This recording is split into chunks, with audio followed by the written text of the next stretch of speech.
We are live. Good Hey, evening, everybody. y'all. What's up?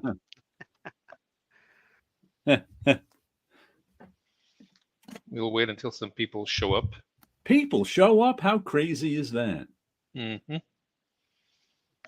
The Cavern of Chaos, the most popular YouTube show in Canada. All right. We may be. I mean, about 25% of our audience is Canadian. Yeah. Is it? That is true. We got a few people from Portugal too, don't we? Yeah, every once in a while. Gus is from Portugal, right? Yeah, he lives 60 miles up from me. Ah, which is a long way in Portugal. Exactly. Like, man, if I go there, I have to eat lunch there.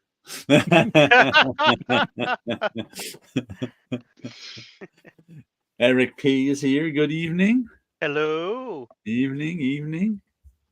I'm going to start out with my Chun-Li observations. If you remember, I got this last week, and I was complaining about the odd brown stockings she's got on. And I think it was 62 Lefty Blues that said she always wore tights. And I didn't remember that at all. But I really only knew her from the 16-bit pixel era, the Super Nintendo era. Right. So I went back and looked at those original 16-bit games, and sure enough, not this much of a difference in skin tone, but her legs were probably like one notch darker than her arms. So I guess she was wearing tights from the very beginning. I just could never tell because it was the 16-bit pixel era, and there wasn't enough, difference in tone between the arms and the legs for me to ever think that she was wearing tights. I was like, Right. I still might paint her legs bare just because this visually I just don't like her with the brown legs. Just seems And weird to me. But sure enough, I guess so. She always was wearing tights. my screen, she comes out. It looks reddish to me, but that's I have two different monitors, and I'm Yeah. wondering if because I have one monitor that's color coordinated, because I do coloring, and then the Right. other monitor is just like a generic Right. looking monitor. So every now and then I like flip the image back and forth to see like what people are going to kind of be seeing on their computer, because not everybody has theirs the collaboration on it. Yeah, color. What is that called? All of a sudden, I can't remember. The problem the problem's Color not the sync. coloring, it's the lighting, the way that the character shows up in the Calibration. game. That's the word I'm looking for. Yep. The way the character shows up in the game. She Yeah. she has light effects all over. So Yeah. if you put too much light on light brown, you can't tell it apart from skin Right. color in the old pixels. Yeah. And Tit Goblin's going to be disappointed. This is a non-Chris Girusso show. He just messaged that he can't make it tonight. I was like, Tit Goblin's going to be disappointed. Yeah, could have done the same thing that I did last week. A message that I was going to be late, and I arrived just in time. Yeah. Yeah. Just in time. Let's see. I got some art supplies this week. I got this weird circle template, steel French template. And I think it's made for cutting leather, actually. Because none of the circles actually go. It's made for like drawing on fabric and cutting against. But I was like, it was like $9 on Amazon by this Made in America company. What is the name of it? Mr. Penn. They had a picture of all the people who worked at the factory, and where's the name of it? MrPennStore.com. But I'm me, I'm always buying art supplies and templates and things. So I figured I'd try this. There's even a pinhole in the middle so you can pin it down. There's numbers on it telling you the width. So I'm like, you know what? another template. I can always use another circle template, especially big ones. I want more big circle templates. Yeah, sometimes it's funny. We work in comics and they're tiny, but every now and then you need a large template. I can remember getting searching for the big ellipse templates for you. These ones, where are they? These ones right here. Did you ever have this set? No. They always had these at like Pearl Paint for like $60 for the set, but there's only I think this one has got there's a set of 5, a set of 10, and a set of 15. And they never ever had the set of 15. It was always, I think this is the set of 5 original, and you could only ever find the set of 5, and everybody was always looking for bigger sets because, and I found individual ones that I added over the years. Let's see, I found this giant it's all half circles, but it's a giant circle template, and I use these too on like the big ink drawings I do. But like, where's one that's in the set? And they smell terrible. Holy cow! I bought these in the '90s. And they still smell like crap, like the dump. They smelled even worse like the dump. But you can actually find the full set now, of course, on eBay. Of course. It'll run you about $60 or $75. I've been tempted to get one, but I haven't. But yeah, this is back in the '90s at Marvel. Everybody had this set, and everybody had the set of. It was like this only the set of 5, which was 10 degrees, and then it skips all the way to 65, 70, 75, and 80. So it's like anything you would really want, like 80 is almost a circle. Right. I had those like individually. Right. I still have all the little individual. Yeah. You could always find the little individual one, the smaller sets. Like here's this size. These are circle templates, but you can find a lip set those I have. This size. But they were never big enough. You always had bigger ellipses or circles to do.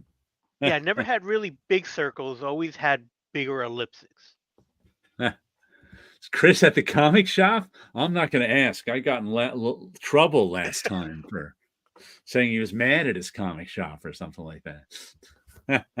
My dad was a draftsman and had an art background. He had all kinds of those types of drawing aids on his desk when I was a kid. Yeah, he was a draftsman. He had all those templates, that's for sure. Oh yeah.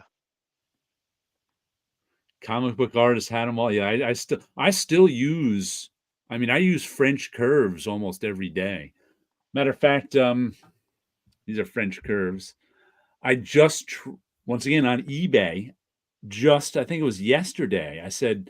Or it was early in the week I started looking for French curves because you can't get good French curves anymore. I guess just because they're just not manufactured as well. I guess they don't have their best people on French curves, and all the machines are old. It's like if I were to go right now to like Michael's and buy a set of French curves, like this curve would all be lumpy. Right. And all of them are like that. So I was like, let me see if I can find some old sets on eBay. And sure enough, you can. And I actually ordered one it cost me with shipping about $25. And just like 2 hours ago, I got a message that says, have to cancel this order. We're out of them. I'm like, okay. Said you had 10 of them, 10 sets. So I didn't get those French curves, but maybe someday. But yeah, I mean, I still use these all the time with my drawing. In the digital age, not so many people do anymore. No, not at all. I still, whenever I do anything pen and ink, I still use all those tools. Right. Yeah, and I was going to suggest if you can't find any new ones, look for older ones because people are always selling them. And I do like occasionally finding an antique draft pieces. Yeah. And picking them up because I think it's just fun because you can still use them even though they're antique, and it's still you see how well that they're made, that they're still right. They can still be used. Good stuff. I also picked up some more watercolors. I've been picking up these watercolor sets over the last year just because they're only like $15 and they're Japanese. And I've liked these Japanese flat pans. They all come out of there too. Like you can. That's pretty cool. And I've never worked with these like flat pans before last year when I started buying some. And I kind of, like I said, I'm not that big a watercolor guy, but I just like trying them out and making something with them occasionally. I'll have to get out Google Translate to see what all the Japanese says there. But it's the starry colors, this one. Oh, yeah, got that today. Just felt like ordering some art supplies. Yeah, the last set of newer stuff that I got, I'm not newer, at least 5 months ago, was digging out and then picking up whatever watercolor stuff that I had. Mainly because I kind of, since I've been doing a little more sketch cards lately, Right. I've been wanting to do something with the backgrounds because those are usually just bland, solid colors. So I wanted to do like some watercolor, quick backgrounds for the watercolors because the cool thing about watercolors is like you do 3 colors and it gives you a visual, interesting image Yeah. without putting too much detail in. Because sometimes with these sketch cards, you got to do them quick, so you can't spend that much time, but you want to do something You can layer some nice visually. transparent watercolor in there and Yeah, get on point. Tid Collins says, I love art supplies so much. It's 80% of why I do art, I think. Good evening, Comic Crack. I hello. actually gave away a lot of my art supplies to students last week that I've had sitting around for 10 years untouched. Like, just because I like to try stuff out. And sometimes I try stuff out and go, nah. Yeah, So finally I looked around and I went, I have up like on the underneath my window, right in front of me here is a window.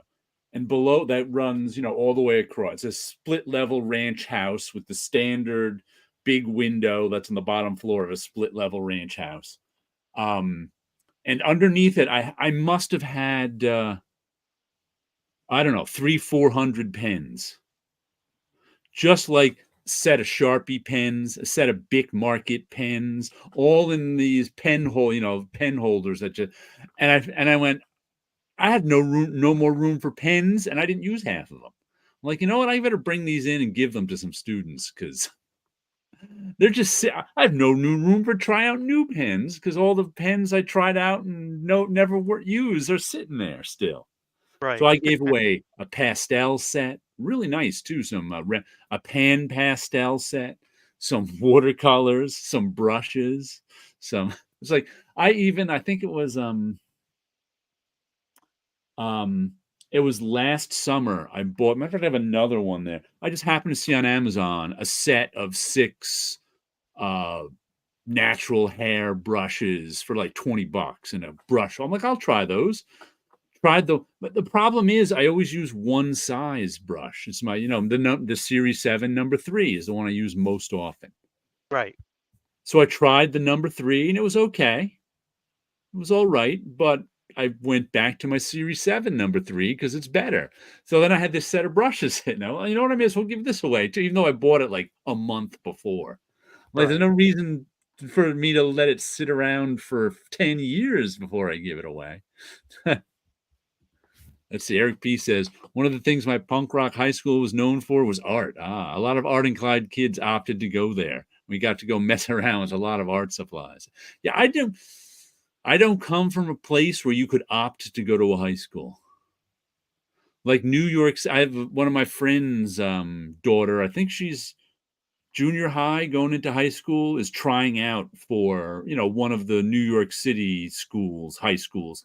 I think she was wanted to go to the one Wilson went to, the High School of Art and Design, but I think now she might go to a music one. But where I come from, you just went to the local high school. There was no. That's how most of the country is. Yeah. Most of the country isn't as populous as New York City with high schools that specialize in stuff. I just went to high school. You know, I kind of define that the United States has very few cities. You have urban sprawl, but that's not a city. Right, If right. if 80% of the buildings are not 3 stories or more, Mhm. it's not a city. There's plenty of cities, but they're small cities, and there's a lot more suburbs. Like White Plains is a city. But it's right next to New York City. So no one thinks it's a city. Mhm. It's like I've been to see a Packers game once. I was in Green Bay, Wisconsin. White Plains is bigger than Green Bay, Wisconsin. It's got more tall buildings, bigger downtown. But we don't think of it as a city. Just because New York City is 25 miles away or whatever it is. So it's like White Plains isn't a city, but there's also, nothing but suburbs around. So greetings, Paulo Wilson, and what's his name? Greetings to you, sleepy reader. March 1st, come on, springtime. There's 62 Lefty It's going to be Blues. late this year. Cities don't have to have tall buildings. They don't. Cities here, yeah. They're like, that's why people who come from in and around New York City don't think other cities are cities. They don't have tall buildings. I'm from Europe, and here, if the place has a population of 5,000, more than half of the population lives in an apartment building. And it's not an apartment block, it's an apartment building. You have to climb stairs. Yeah, there's none of that around. There may even be an elevator. It's not mandatory to. It's not mandatory to have elevators in 3-story buildings. Only above 3 floors. Although the funny thing is, if you have a room in the attic, even in a 3-story building, the room in the attic does not make it a 4-story building, so you still don't need an elevator. Oh, and 62 Lefty Blues. I was just commenting on the beginning how I was looking at. Remember how I was saying I don't remember Chun-Li having tights on. I went back and looked at the 16-bit Super Nintendo that I played, and sure enough, wasn't this much of a difference, but there was one shade lighter of leg color on those old ones. So I think she did have tights on even when I was playing it way back in the 90s, but I just didn't notice because the graphics weren't that good. See, Tit Goblin says, my high school art class was taught by professional artists. We learned pottery, printmaking, paint, sculpture, made own pinhole camera, darkroom, had sale exhibitions. I thought all kids had that. No. I mean, I had a good high school art teacher, C.K. Shayett, Mr. Shayett. I've had a lot of good art teachers, but I don't think we did all that. We didn't do pottery. I think White Plains may be bigger than every city in Connecticut, says Friar Tuck. It might be. It's like actually a fairly sizable city. We just don't notice.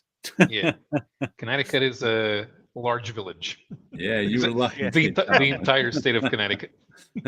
One large village.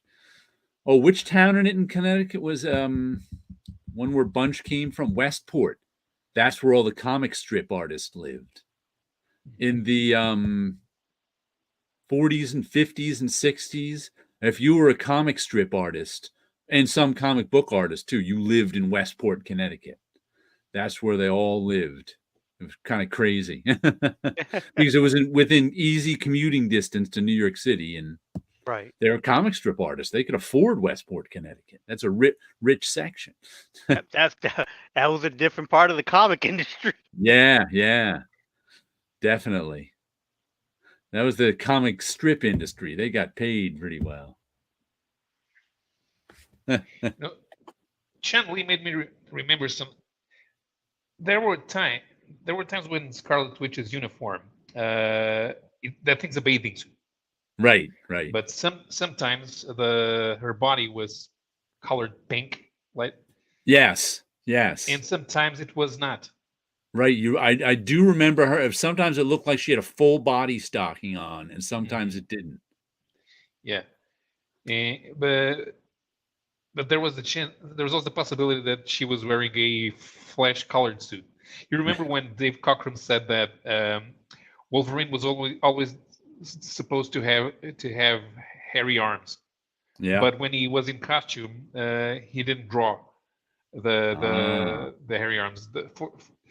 The the sleeves were flesh-colored. Okay. I had never heard that before. It was only burned since this is flesh colored, might as well be flesh. So hairy arms. Sleepy Reader. I grew up in a small town in Connecticut, 2,500 people. Yeah, I grew up around here, suburbs, not really even a town. I mean, there are towns, of course, but more suburban than townish. Tit Goblin. Your NYC walks remind me of my downtown, only bigger. NYC and St. John ports all share history, and a lot of the buildings are the same era, built by the same people. I feel home. I visit New York. I feel home when I visit New York. So yeah, I feel, my town, actually, Haverstraw, built a lot of the brick that built New York City. That's what it was famous for. My town, making brick. Thanks to the excellent Haverstraw Bay clay. Matter of fact, in like 1908 or 1906, there was a famous mudslide in Haverstraw that killed a good portion of the town because of the brick building. Oh, wow. There was some sort of mudslide that happened. But a lot of the brownstones in Brooklyn, especially, are built with Haverstraw brick.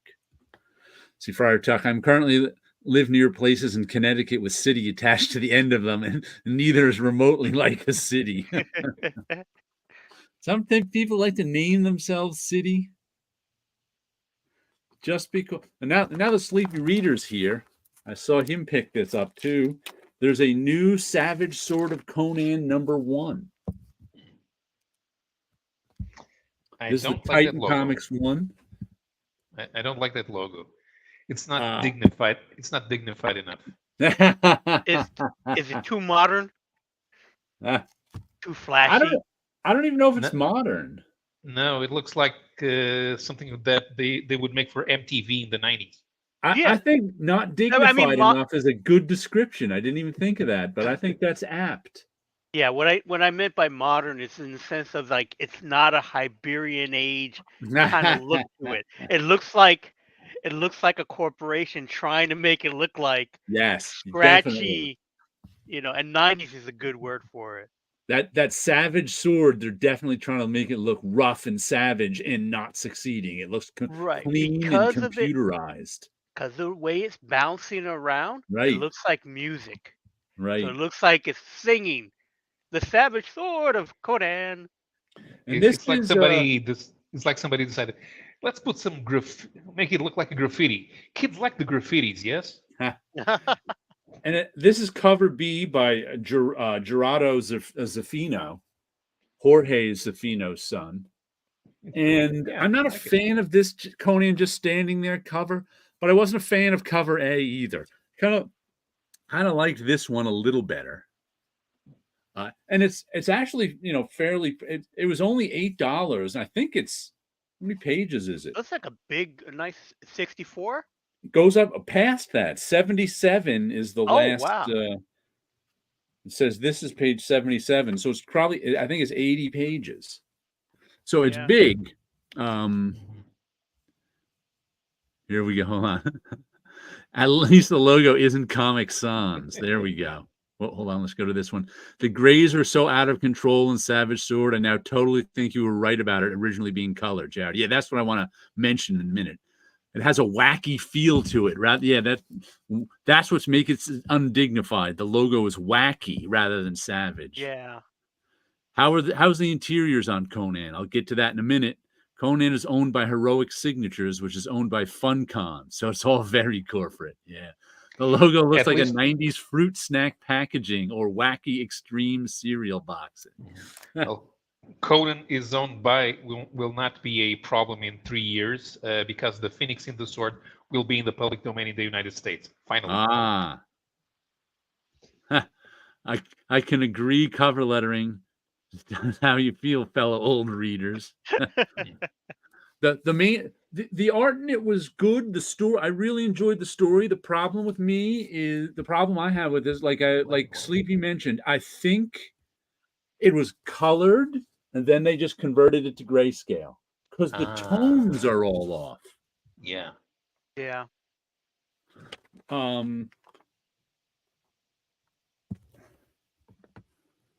It's Yeah. really, let me see if I can where's that one in the beginning? Like you can't, that's a mishmash. You can't even make it out of those elephants and men marching. And I just don't think anyone would color in grayscale like this. I think this was, and I think they're going to print it in color at some point. So they just said, I mean, there's that panel up there is just a mishmash of tones. Yeah, I don't understand why did they do that. If you were to have a black and white book, just leave it in black and white. If I think they want to print it in color too. I think eventually maybe they want to print it in color. The hold on, the Solomon Kane one was better. There's a backup story here, Solomon Kane, which looks like it may have been done in grayscale, or at least it was thought about because it's not all mishmash of tone. Right. But other than that, the art and the story, I enjoyed the story. The story was like a 50-page story of General Conan days. Let's see what we got here. Jared could do a Phoenix and the Sword graphic novel, time to finish in 3 years. Yeah. Yeah. I mean, why would they do that? Just release. I think they did that Yeah. to keep the price down. This was $7. I mean, I think they did it to keep the price of the black and white one down, and they wanted to put out a black and white Savage Sword of Conan. I would think. I mean, that's the only reason I could think they would do that. Because I mean, the reason I mean, $7 is not a bad price for this at all. And that then, over, like, is that a bigger size comic book also, magazine size? yeah, this is magazine size. Okay. So that's a good price on it. But like I said, it looks like it was colored, and then they just went grayscale, and then didn't even adjust the tones or anything. So that was, though I enjoyed reading it, and it was only $7. Yeah, see, the artist in the main store is probably drawing for color, not many backgrounds. Yeah. Do you think it was drawn in that size, or did they scale it up and are going to print it? I think it was. It didn't look like it was blown up at all. So I don't know what size it was drawn at. It may have been all digital too. But it doesn't look like it was scaled up. It just looked like it was color, and then they just went right to because what you can do in Photoshop, there are different modes. There's the color mode, the grayscale mode, and the bitmap mode. And the bitmap mode is just black and white, no gray. It's like making a photocopy of something.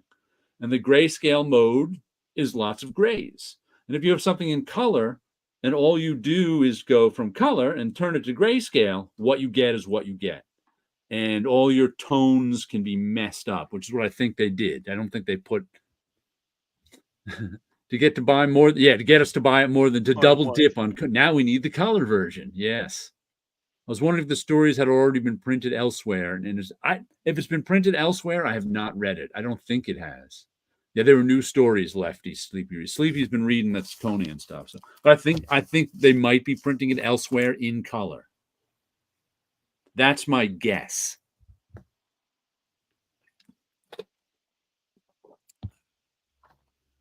But that was, other than that, it was good. I mean, it was a good story. I liked the story. It was a story of Conan in his general days, and he was hired out by this guy who was going back to this city to get a mountain of gold.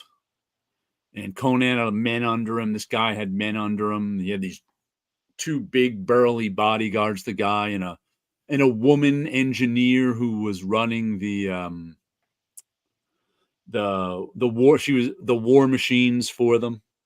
So it was an interesting story. I liked it, but like that disappointment about I opened it up and was disappointed it didn't have like 1970s gray wash in it or something of that equivalent. It looked like color just changed. Yeah. It'll be interesting to see how issue 2 of Savage Sword. Yeah. Like I said, and at only $7, I was, I was like, all right, that's what we have to put up with at only $7. I'll put it. And there's a foreword by Roy Thomas that I refused to read. I just couldn't. I remember when I created Conan. Yeah. I told Barry Windsor Smith, I made Barry Windsor Smith everything he is today. And if it wasn't for that rotten Neil Adams, I would have gotten away with it too if it wasn't for those meddling kids. But that was the one thing I pulled off the shelf this week. Everything else was on my pull list. So what do you have? What do you know? What you have waiting for you at the store, Wilson? Since you weren't able to get there, what was? It's not going to be a surprise. It's going to definitely be a Spider-Man book, and I know it's part of the gang war that's going on, and I can easily just check the app because Midtown Comics does have an app, and it'll tell me what I have, what will be waiting for me. And Sleepy agrees that it was an interesting story. Yeah, it was a pretty good story. Who wrote it? It was Arcudi, John Arcudi. Is that who? Yeah, I didn't give the credits. Hold on. Let's give you the credits just so you know them. From writer John Arcudi and artist Max Van Fafner. I don't know who Max Van Fafner is. I'm not sure. Never heard. No, but I guess he did the tones. But it's been a while since I've read any of the Conan stuff. Who's putting that out now? Is it back at Marvel? Titan. Right. Titan's been doing that for a while now. Now, they just started, I think, maybe half a year ago. Right. Arcudi has done a lot of. It's funny. I remember Arcudi mostly from his Dark Horse Presents years. That's where I read the most Arcudi stuff. Was in those. He wrote something called The Creep, amongst other things. I always liked his writing, but I never followed him anywhere besides Dark Horse Presents. Oh, okay. But which means he's been around for a long time. Did you put Secret Wars Facsimile on your pull list? No, I've been getting those off the shelves as I go into the shop. I do like walking into the shop and being surprised by a facsimile and go, "Oh, that's cool." Then I stay away from the foil ones. It's like I want the original. There have been a few that have been like, give us an alternate cover as well. And it's like, no, I kind of want it to be. I want the same experience.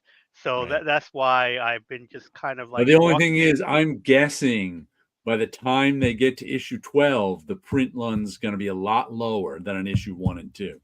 So you might not be able to pick it up off the shelf. You know what? I'll put it onto my pull list just to be safe. Yeah. So the books that are waiting for me is Amazing Spider-Man issue number 44, which is a gang war tie-in, and a Savage Dragon number 268. Right, that's one I got last week. Waiting for me. Yeah. So these are last week's books, or no, that would be this week's because that's the last thing that I have on here. It could be like someone else on my Savage Dragon might not have made it to all the shops last week. I know because someone on my pull list this week was like, "Oh, you missed Savage Dragon," and I was like, "No, I got that last week." So it may just be hitting. I don't know if I may have gotten it early somehow, or it just didn't get into, because sometimes things don't make it to all the shops at the same time. It could very well be possible to be that. So, at least one other person thought it came out this week. So. Oh, okay. So that's what I'll have waiting for me. You'll finally be able to see the transformation of Mickey Mouse.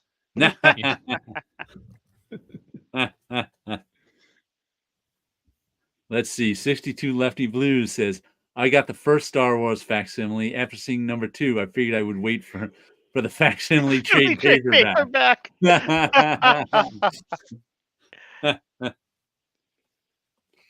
Facsimile. Why don't they just release all 12 issues of Secret Wars as facsimiles? And you'd have a complete run of a title. Because he wants to buy it just like he bought it back then, month to month. No, but they could release all. Are they releasing all 12, or they just? Yeah, they're releasing all 12 as facsimiles. Because this year is the 40th anniversary, they're going to milk it for all it's got. So not only are they reprinting the facsimile, so you have like at least 3 different facsimiles. You have the regular one, then you'll have the silver foil one. Chances are there'll be an alternate cover one. And the alternate cover will most likely be the one that would look like the toy, because they've been doing that lately with the regular comic books anyway, where they'll have a it's a great illustration, but the cover looks like an illustrated toy. It looks like the original action figure, because they do the same trade dress on the old action figures. They even have like an old price tag of like $4.99 on it. I haven't seen any of those in a little while. I just realized, because there was one guy who does those toy variations. Yes. One artist. But I haven't seen him in a little the while. in the 4-issue miniseries that just came out, which was Okay. the Secret Wars, those had alternate ones which had the toy versions of them as well. So glad to hear that guy's still getting work, because Yeah. I haven't seen any. I used to see those toy ones all the time. Now I don't see them as much. So that's the alternate ones that I've seen, because they might have been other alternates that I haven't even looked at yet. I got to find my catalog of the comic book catalog, but the one that I picked up last week or the week before had a bunch of those covers in it. Let's see. Tat Comics is here. One of my LCS put books out early. Another puts books out on the day. Yeah. Oh, I also just saw that DC is going back to Wednesday release of their comics, because since they went to whoever their new distributor was, they actually had a Tuesday release. But comic shops don't all sell. They can sell them on, at least that means they can sell them on Tuesday, and they got there a day early. But not all comic shops put them out on Tuesdays. So now DC is officially going back to a Wednesday release. Just to let you know. I wonder if Secret Wars facsimile will be the best sellers of the week that they come out. Good question. I've been not. Facsimiles aren't a impulse buy for me anymore. They've gotten so facsimiles are up to $5 a piece. Some of the DC ones from the Golden Age are like $7-8 a piece. They used to be like, well, first of all, the dollar books were all impulse buys, but the facsimiles, when they're $4 a piece, was like, okay, I'll buy a facsimile for $4. But then they went to $5, and I'm like, They should at least try. They should at least try to get them at $2 at most. Yeah. Then it become an impulse buy, and if you want to do a run, it'll be easier. Imagine that they did not only with Secret Wars they do Burns Fantastic Four, and then they could do Frank Miller's Daredevil, or X-Men from Giant Size up to issue 200. The stuff that people are told to read about. Yeah. Let's see, Eric P. I think I messed up. I got an oversized hardcover of Contest of Champions a while back. Should have waited for Secret Wars facsimile trade paperback. Same for the Crisis on Infinite Earth facsimile trade paperback. Well, nowadays the Secret Wars trade paperback has Alex Ross cover. I never read Contest of Champions. I remember when that came out. It was pretty disappointing. That was before my time. Right. And it was like, I also heard it never actually finished the storyline in its own book. It ended as a tie. I don't remember it. I just remember. I heard. I just remember being really kind of it was underwhelming to me. But what year did it come out? That was like 82. Yeah. 81 or 82. So I was like 15, 16. So they messed up in the writing yeah. because they do end in a tie, and death concedes defeat. And Nick Bradshaw did a Secret Wars #2 variant. He's morphing into Art Adams too, isn't he? Nick Bradshaw. He's really walking that Art Adams trail now, though not quite there yet. But seems to be the direction he's going in. My last facsimile was First Batman. That may have been mine too. I don't remember, but I haven't got one in a little while. Because they were doing a lot of 80s facsimiles, Marvel and DC, and that's not my era, so I wasn't that interested in it. You know what DC should do? A facsimiles of the entire Wahaha Justice League. Really? You say so. International Justice League International. I don't know if I don't think the trades are in print. DC used to keep pretty much everything in print, and ever since the merger, the different mergers, they stopped doing that. And everything got a lot bigger too over the last 20 years. So everything just kept growing. Let's see what else. Here's one that Sleepy Reader just got into, World Tree #8. And I liked that the characters were complaining about the same thing I was complaining about with this plot. If you remember last issue, I was saying I really liked the first story arc, but in the second story arc was about the main character who was behind everything died. At least we assume in this book, he could come back. Who knows?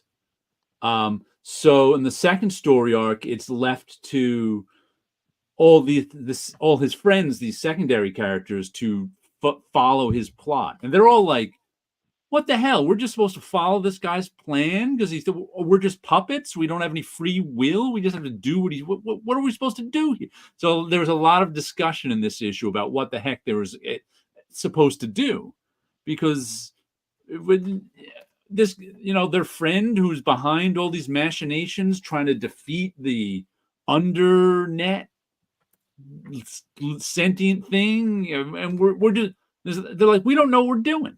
Are we supposed to just blindly follow his instructions or what we think his instructions are? So that was an interesting turn in this issue that I liked. I'm like, hey, they're complaining about the stuff I complained about. Good. So it was a fun issue. I don't want to give too much of it away, but this is the one that's like a cyberpunk story where 20 years ago, all the people in this in the world discovered there was something underneath the internet that they called the undernet. There was some sort of sentience there, and they did their best to defeat that sentient and keep it under lock and key. Now, 20 years later, it's coming back, and they're trying to figure it out again. Because they're like, how did we even defeat it the first time? We were 20-year-old kids. We barely knew what we were doing. So it was good stuff. And they can't stop it by just turning off the computers? No, they can't, because if you could do that in a cyberpunk book, you do that. But that sentience, they don't even know what the sentience is really. Yeah, the computer transfers its mind to a pack of gum and can stay there. Yeah. like the one you used to read with ENIAC. Yes. Moving around in spite of the fact that the internet did not exist. The ENIAC from Bad Idea.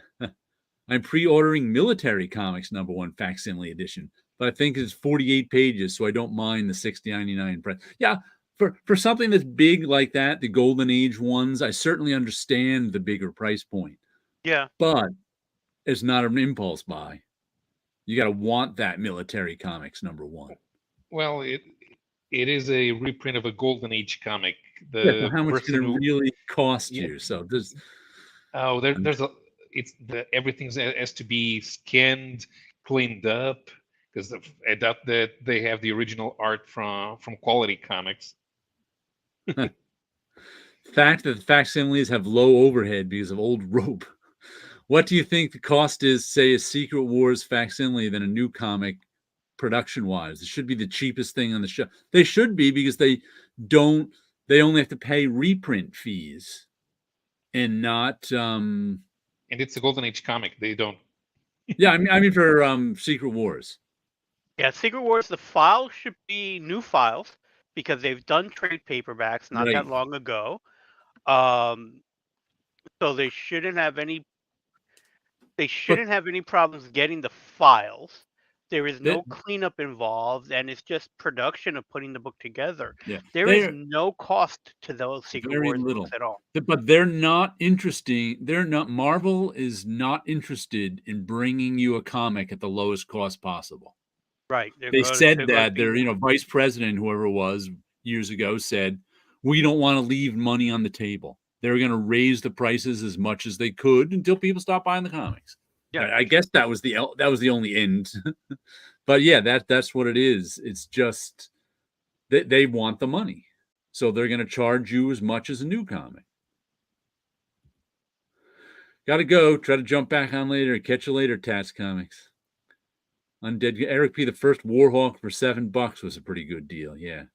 I just looked at it. 64 pages for $7. They have to scan the ad pages. There is that. They have to scan the ad pages and clean them up a little. We forgot about that. But yeah, it's not that much. It's not as much overhead as a new comic, but if they can put a new comic price tag on it, they're gonna. That's just the way they roll. Yep. Let's see another couple comics I got this week. I think this is the last of the double issues. Radiant Black 28 and 28.5. If you remember, this is the story that's split off into two timelines. And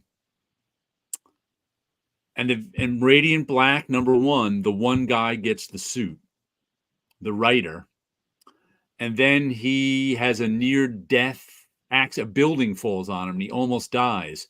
So his high school buddy, they're both in their 30s now. He moved back to his hometown.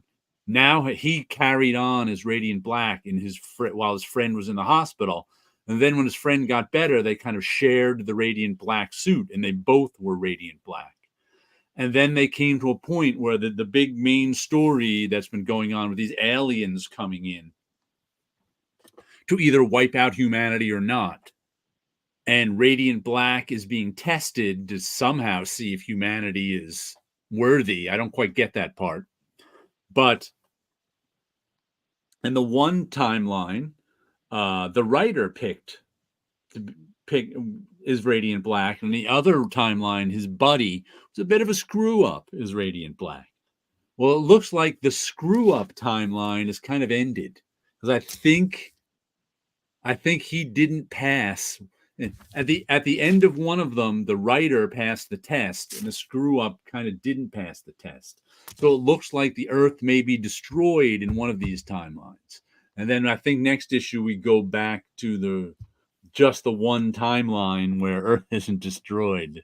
I imagine the story's not going to be on a destroyed Earth where there's no one alive anymore. Just 22 pages of a dead Earth will be great. Yeah. of just scorched earth, nobody there.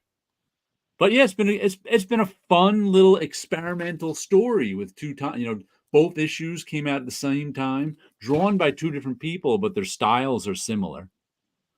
The regular guy is Paulo's cousin, Marcelo Costa. And then the other guy drawing this is Eduardo Ferragato. Domo origato, Eduardo Ferragato. Domo.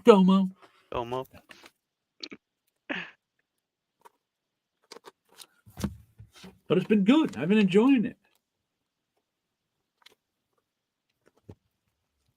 Radiant Black.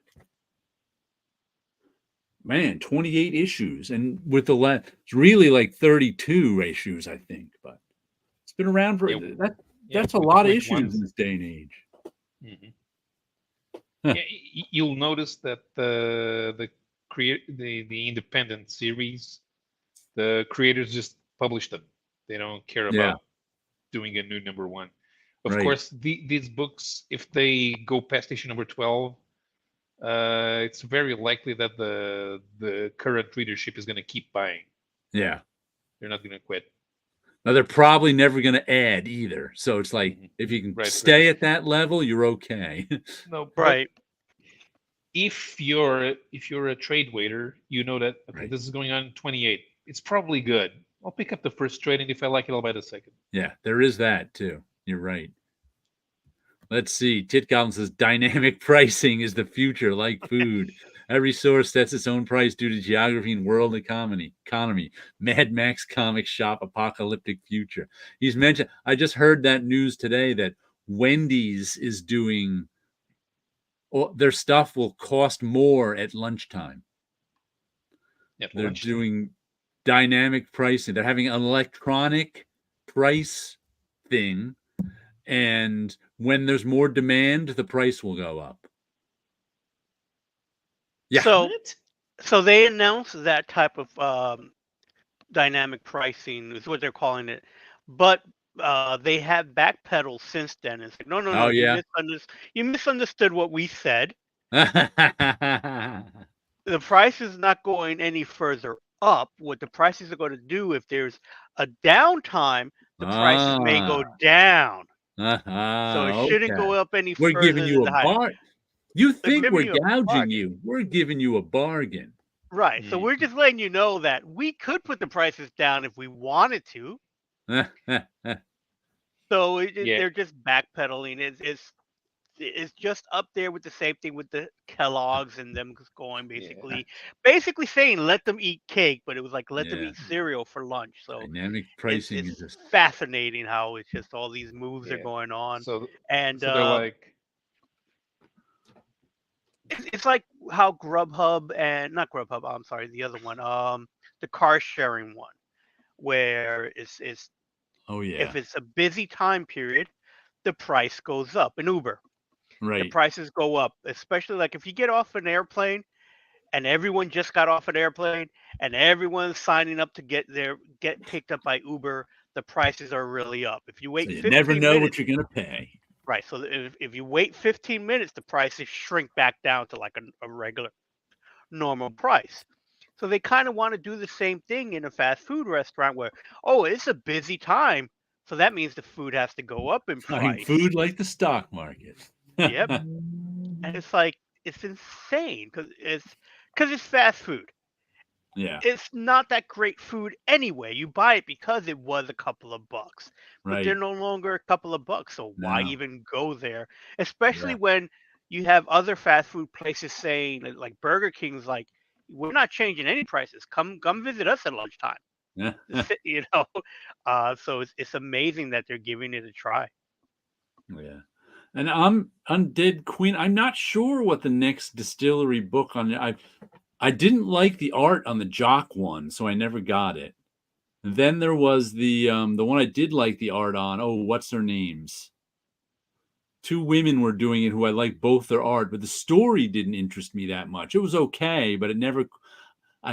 Sometimes things don't go on my pull list by default in that I'm trying to decide, do I want to get it? And by the time the final order cutoff comes around, I've not decided. So it's like by default, I don't get it. And that's what happened to that second distillery book. So I'm not sure. The next is White Boot. White Boat. Yeah, if the first, I'll have to check out the first issue. But none of them have made it onto my pull list. Eric P. I just looked for only 3 books on my pull list. Nightwing, Femforce, and G.I. Joe ARH are in the 3-digit issues number-wise, with G.I. Joe being in the 300s. Wow. Yeah, I remember I actually bought FemForce 300 just because I saw it there. Oh, look, got thumbs up. And I bought G.I. Joe 300 just because I liked the cover. I was like, you know what I mean? I'm not, I'm too old to be a G.I. Joe fan. I missed out on the cartoon. But I was like, I'll get issue. I bought issue 300 just for its cool cover. Same thing with FemForce 300. Yeah, they're way up there. That's and what of course we know record-breaking Spawn 350. That said, I both did not G.I. Joe see. and FemForce had recent jumping on points for new readers. Yeah. I'm I didn't okay. even. I'm from the age where you just jumped on. That's how old I am. There weren't new number ones all the time. If you wanted to read Spider-Man, I read Spider-Man 162. So that's nothing to me. I often hear creators say their rates haven't changed in 30 years. Yeah. Larry Hama was the latest to say that. I'm amazed all the price increases of comics haven't trickled down at least a little bit. Trickled down. Trickle. Oh. Trickled down. You still have faith in that? Oof. Wipe. Yeah, it really has. That's how comics have stayed afloat. They've raised prices and paid their people less. Yep. Unfortunately, so I have not read a distillery book yet. There is. There I haven't haven't been really two looked for out or them. three out so far. History, and And I don't know they're what it is, other than and it's stupid. I just don't like their logo. I don't like the yeah, branding of how distillery is even spelled. And so far, I haven't seen a cover that made me go, I want to give this a try. yeah. And I'm I don't on think I they've think their made mailing anything list, that's so I aimed at get I you. get the ads and stuff like that. No, Yeah, not at all. And then so every time I see something, an ad or something for them, it's like, yeah, I'm not interested. I yeah, got to pick up one just so I could pick up one. yeah. And I didn't Just know FemForce was still in print, that they reached neither 300. did I until issue 300 came out. I was like, oh, I'll buy it. and my comic shop owner Roy said, I ordered a couple of copies just for people who are going to say 300. I didn't even know that was still around. I said, that's Yeah. exactly why I'm buying it. Uh-huh. You, Hit Goblin, your Brigade #1 reprint total comes to $67.50. You should have bought it 15 minutes ago when demand was as low as 25 cents. In the future, the Brigade movie is high cinema. Cruz plays every character.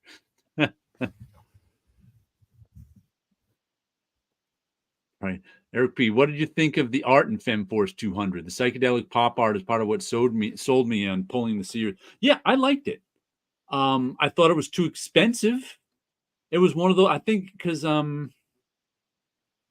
can't remember what the price on it was. Like a regular issue of FemForce was like $5, I think. And I remember reading that one, or maybe the next issue was. I remember going, "Wow, I liked this FemForce 300, but I don't like it enough to pay $5 a month for it, because that's just like too high a price for something that's a B." Yeah. And FemForce was a B. If I'm paying $5 a month for comics, I want them to be A's. I'll pay $4 a month for a B. I don't want to pay $5 a month for a B. Remember when DD is $2.99? Holding the line at $2.99. $2.99. Those This is where were the Franco days. Francesca Villa will pick it up. Yeah, I'm okay with paying extra for artists I like. There's a reason to pay extra, I'll pay extra. But if the comic is a B, I don't want to pay extra. Yeah. Oh, let me show you this. I painted yet another monster art pop.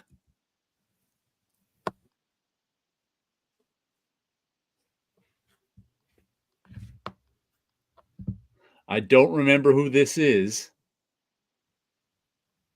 but her hair was dark. And Like it was it's one of the weird. See this little cape down there? Uh-huh. That's because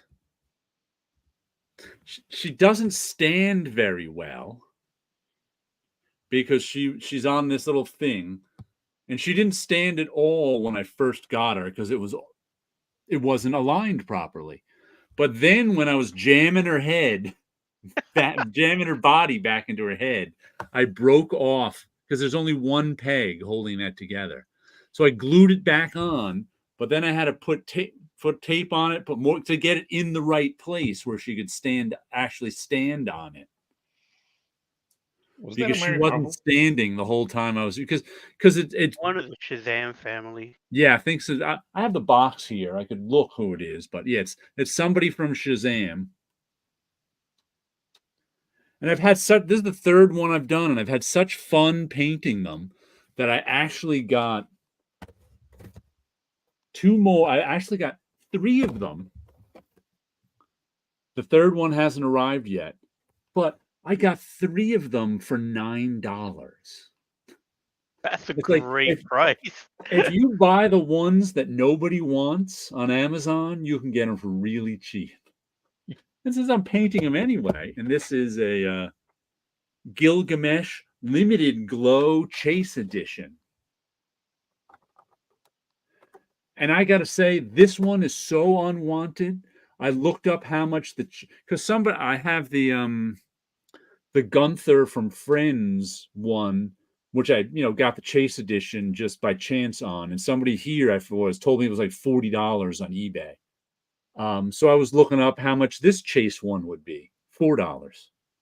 So no one even wants the Chase of Gilgamesh, of the Eternals. And the other one I got is Black Adam, Cyclone. I have no idea who Cyclone is, but I'm going to paint her. And I want to make a sticker that says Monster Art Pops that goes up here somewhere, but haven't done that yet. So I can put them back in their cases and have them say, but like I can't believe how, like I said, I'm having fun painting them. Mostly using those paint pens I got. But what's really weird about those paint pens is they're very opaque. They're acrylic paint pens. They're very opaque, and so they go right over everything. And there's some nice bright colors, like these blue is kind of nice and bright, but there's no good reds.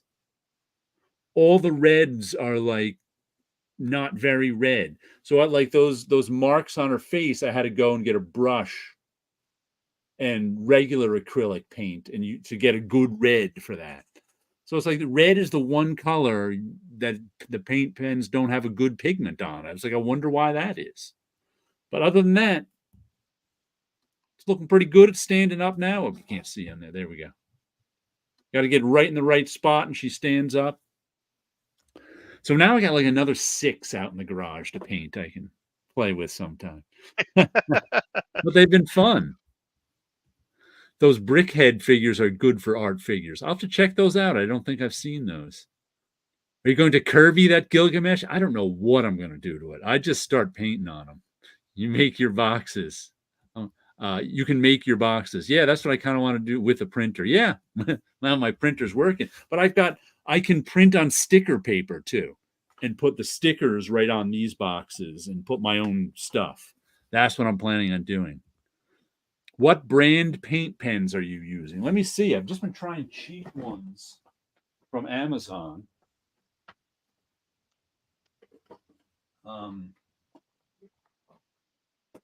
I have gotten so many paint pens, like dirt cheap ones off of Amazon. These, whatever brand, some of them don't even have brands. I think they're just like Chinese paint pens, made in China. Like, yeah, made in China. Whatever this brand isn't as good as the other ones. The paint rubs off more. These ones, once again, I don't know what brand, because I was just trying cheap ones. What are these? Tanmit, Tanmit. These ones are good. The paint doesn't come off. And the other one is Art Sign Acrylic Marker. These are and one, this one's got a brush pen on it, and this one's just a wide one and a skinnier tip. So whatever these 2 brands are, Art Sign and Tanmit are the best. These other ones, Like I said, sometimes they got a different brand on the box than they got on the pen. Like these ones I notice rub off more. Acrylic paint, they don't even have a brand on them. Cheap knockoff pens. And then I was like getting like an 8-pack of black ones. Tescuo, like all, and they're not very expensive. Marks on anything, water based. These are a box of white ones. And here's another box of black ones, but this is that same brand that comes off a little, so I don't like those as much. But like these are all black ones that probably cost me $10. The set of 24 color ones probably cost me $15. So not terribly expensive.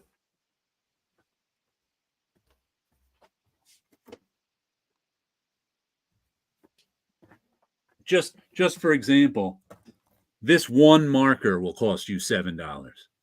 Right. So $15 for 24 of them is like dirt cheap. Now you're gonna have to see if you can find a flamingo and dolphins. Oh, he calls Funko Pops brickheads. Okay, I thought Brickheads. Brickhead was another brand. A dolphin and a flamingo. Yeah. Yeah. I'm still tempted to get. Did I show you guys that? Who sent it to me? Tit Goblin did. The Veronica number 34 cover. Where is it? I found it on eBay. Let me see if I can find it again real quickly. eBay. There it is.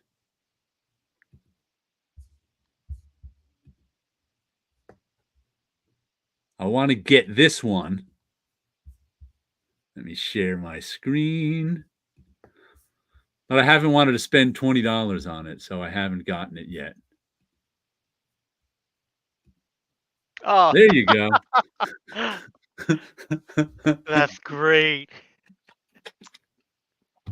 That's Veronica number 34. I dolphin the flamingos and put the flamingos on top of the new dolphins. I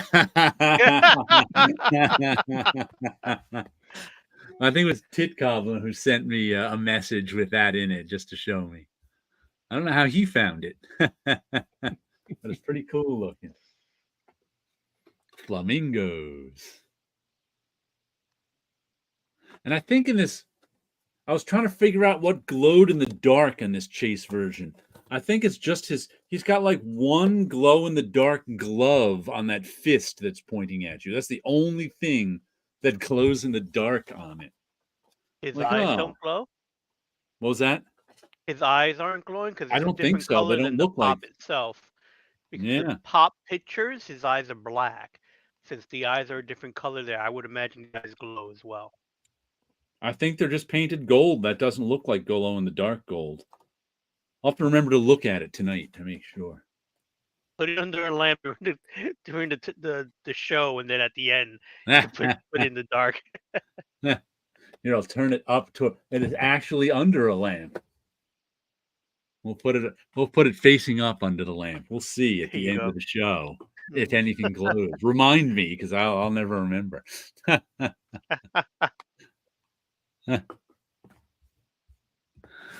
Archie needs to do a facsimile of that and have a backlight variant.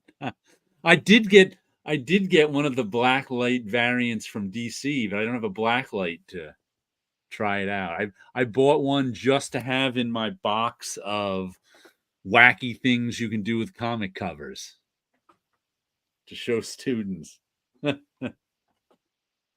Speaking of wacky things to do with comic covers, there was a few weeks back I told you about a book that I almost picked up because it was in a foil in a foil bag. Now I wish I did pick it up because I found out later that the reason why they're in the foil bags is that the creators of it wanted to give you the feeling of opening a pack of cards.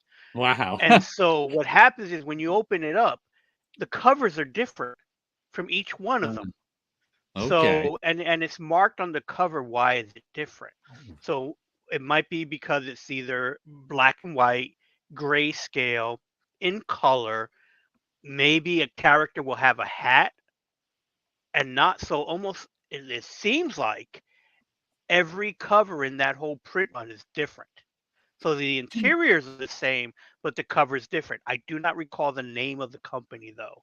Didn't That's The done that. Walking Dead do that with some sort of reprint years ago? I Oh, I don't can't. I I know remember buying. they had like variant covers Oh, of they The had tons Walking of Dead. variant covers, but Right. I think one time they did, and I think it was in a reprint, like maybe like a reprint of the first appearance of Michonne or something like that. They had them bagged, and you didn't know what cover you were going to get. I have a vague memory of that, and I think I bought one. And I know with DC they had a Harlequin one where you got like 3 versions of the same cover. So Right. it was bagged, so you didn't know what you were Hmm. going to get. And they had a penciled version, black and white, and then color. Yes. But it was always those 3. You had a Right. choice of those 3. But I think they had multiple artists on those books. So each artist had 3 variants And the on pencil the Harlequin version one. was the chase or something like that, because they had like a chase cover in there too, a ratio variant, but you never knew if you were going to get it or not. I think it was. Right. Oh, and wasn't there? Didn't the DC do one where there was one Jim Lee hand drawn cover? Yes, I think there was. I want to say Wonder Woman, but I'm not sure if that was the book. Because if it's Jim Lee, makes more sense to me. Yeah, Batman, but I don't recall how they put that together. I have a vague memory of that. I'm not sure. You not owning a blacklight, but having your studio have that era of interior lighting design is ironic. Those wood panel walls must have had blacklight posters on them at some point. I love 70s wood paneling. It's my aesthetic. 60s, and this actually is even 60s wood paneling, I think. Never gonna update it. That's my aesthetic, baby. Give me more wood paneling. I got those Harley Quinn blind bags. There we go. Yeah, I ended up picking those up at they were later on bagged together in packs of I think 3 or 4 or maybe even 5 now I think about it. And I was able to get them at like Five Below for Ah, $4.99, and I just had gotten a stack of them and going through them, and it was like, oh, here's the Harley Quinn one. So I ended up getting a whole set of the Harley Quinn ones out of that pack of books. uh-huh. Eric P. I picked up Working Class Wizards #1 this week, which has a 70s heavy metal element. A blacklight cover would have been on point. All right. Blacklight. Huh. One thing I did this week, finally, after about, let's see, I've been working on this Gatsby book for over 2 years now. I finally printed out a proof of it. Um, It's actually supposed to be 9 by 12, but it was in the middle of printing the 9 by 12 one. Actually, not even the middle, the beginning, that my new printer broke. Right. So I decided to print it at probably about 5. It's 8.5 by 11 paper. Folded in half. So it's really around 5 by 7. So the font is actually too small for this size, but that's okay. And that's what happens when you don't have the picture updated properly in InDesign. It prints a 72 deep, but I finally got to see it sort of in a physical form to see what needed to be fixed in the layout. And what I did was I printed it in, if you can see here, 16-page segments. So each like signature is 4 pages folded over, making 16 pages. And it turns out I've never done that before for something this big. It turns out you can do that real easily on Adobe Acrobat. because first of all, my printer can't print front and back. It's just an inkjet printer that prints on the front. But what you do is, first I saved the whole thing as a PDF. Then I broke the PDF up into 16-page segments. And then in Adobe Acrobat, there's a booklet setting, which I've used before, which automatically sets it up like a booklet. Like for anybody who's ever made a mini comic out there, back when we used to have to do it on photocopiers, you would have set up like masters of your mini comic to fold right to make sure, because if you ever to take a staple out of a comics, you've got, page 1, page 2, page 29, page 30, on that one sheet. So you have to make sure all the pages are lined up. So when they fold over, they're all in the right order. You can't just print them out page 1, page 2, page 3, page 4. Page 1 has to go on this side with page, 32 on this side. So then when it folds up, it gets, or no, that way. But Adobe Acrobat takes care of that. And then, since it doesn't print on both sides, you can tell it to just print the front sides. And then you take the pages, you flip them over and tell it just print the back sides. And it's real easy. It's the first time I've done it for something this big, but I was very happy with how easy it is.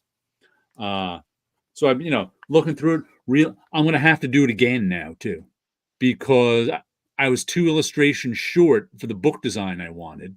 And things weren't on the right side pages. So I had to go back to yesterday, I was going back in it, and I started 2 new illustrations today, and I relaid out the book. So because it's like I wanted all of the illustrations on the right side of the page. So all the illustrations will be on the right side of the page, and all of the chapter illustrations will be on the left side of the page. That's what I was going for, but didn't quite get there. But this is why you print out a proof version of a book, so you can see what it looks like in physical form. So I was very excited to get to see what it looks like in a physical form. That's really cool. Yeah. That's good to see. And I didn't know that you could do that with the Adobe for printing. Yeah, with that out. Acrobat is what does it. Right. And I use Acrobat a lot for other stuff, but it's like, okay, Yeah. that's cool. Yeah, because all my stuff is always digital or going to the printers.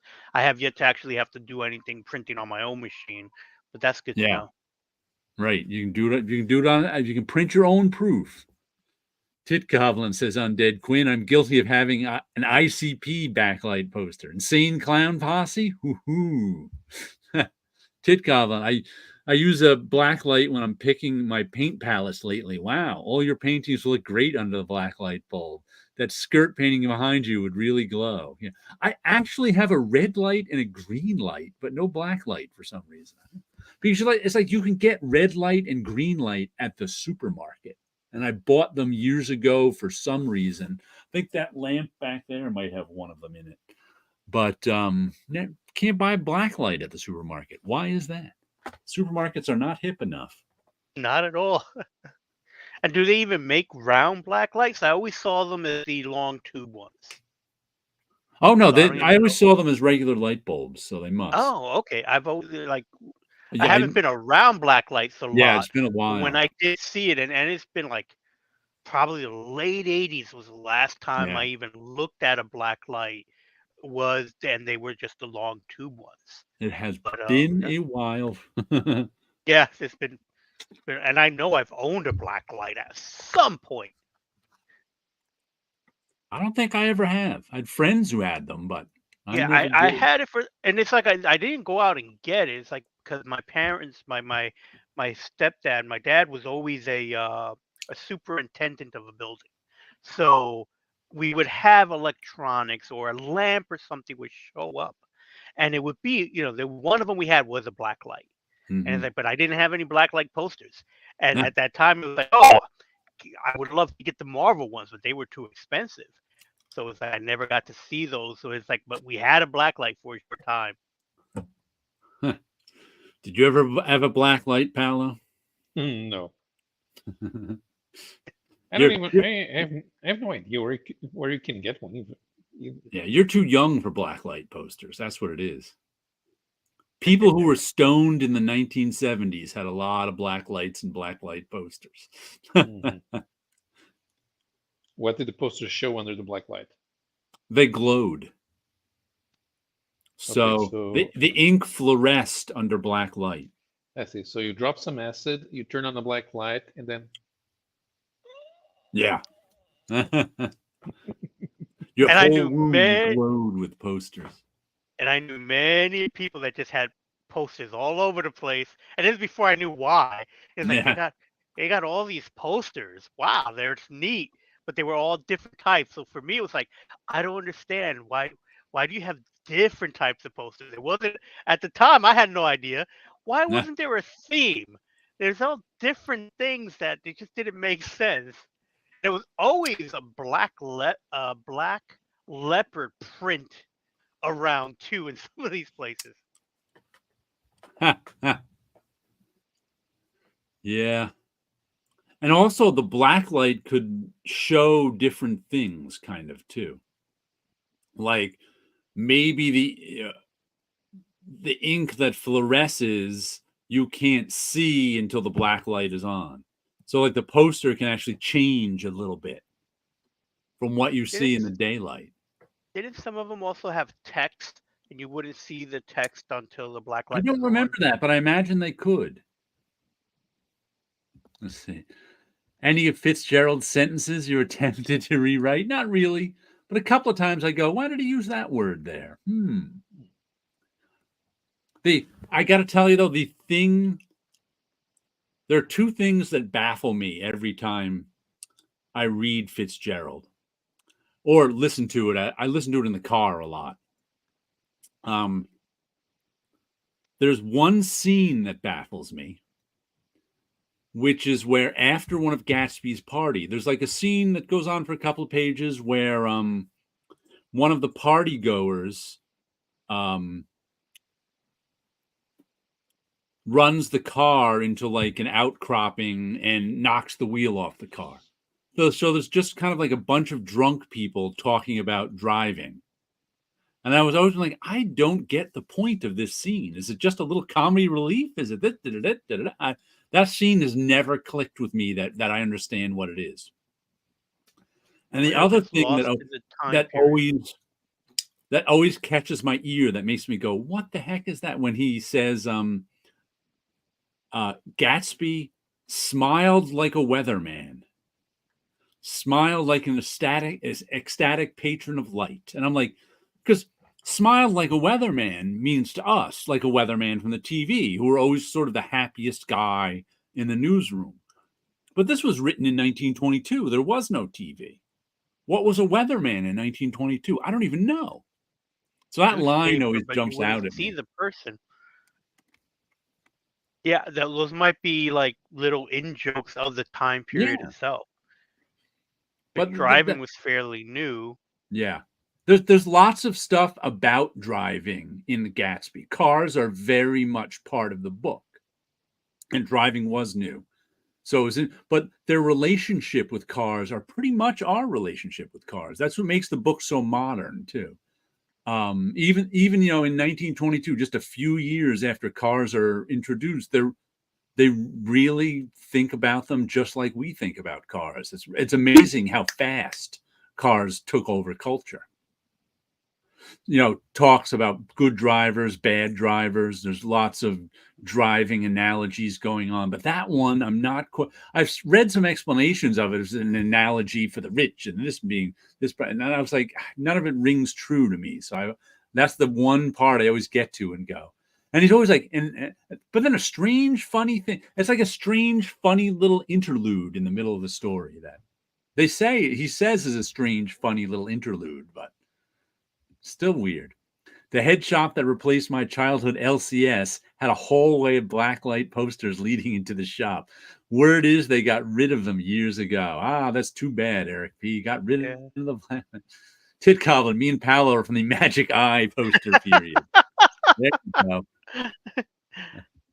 go. Annie, he's correcting his. Oh, look, a dolphin.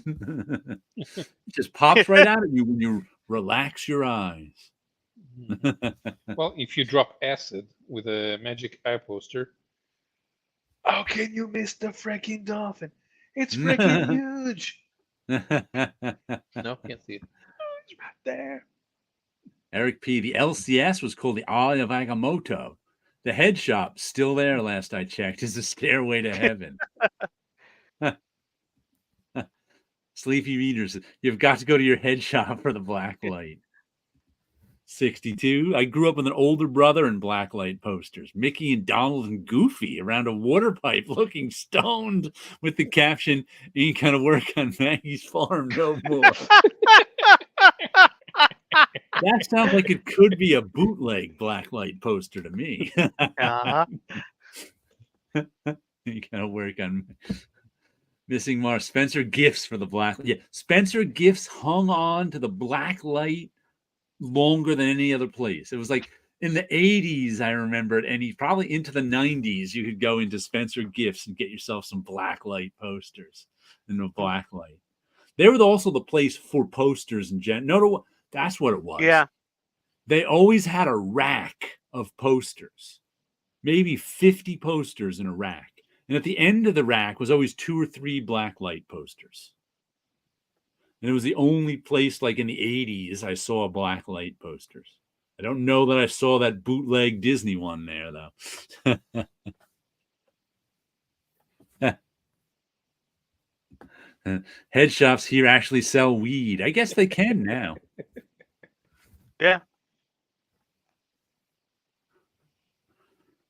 Bunch was telling me something about the marijuana dispensaries in Brooklyn, which aren't quite legal yet. So they'll set up shop until they get closed down, and then get closed down and move somewhere else and set up for a little while. So the weed dispensaries in Brooklyn come and go like that.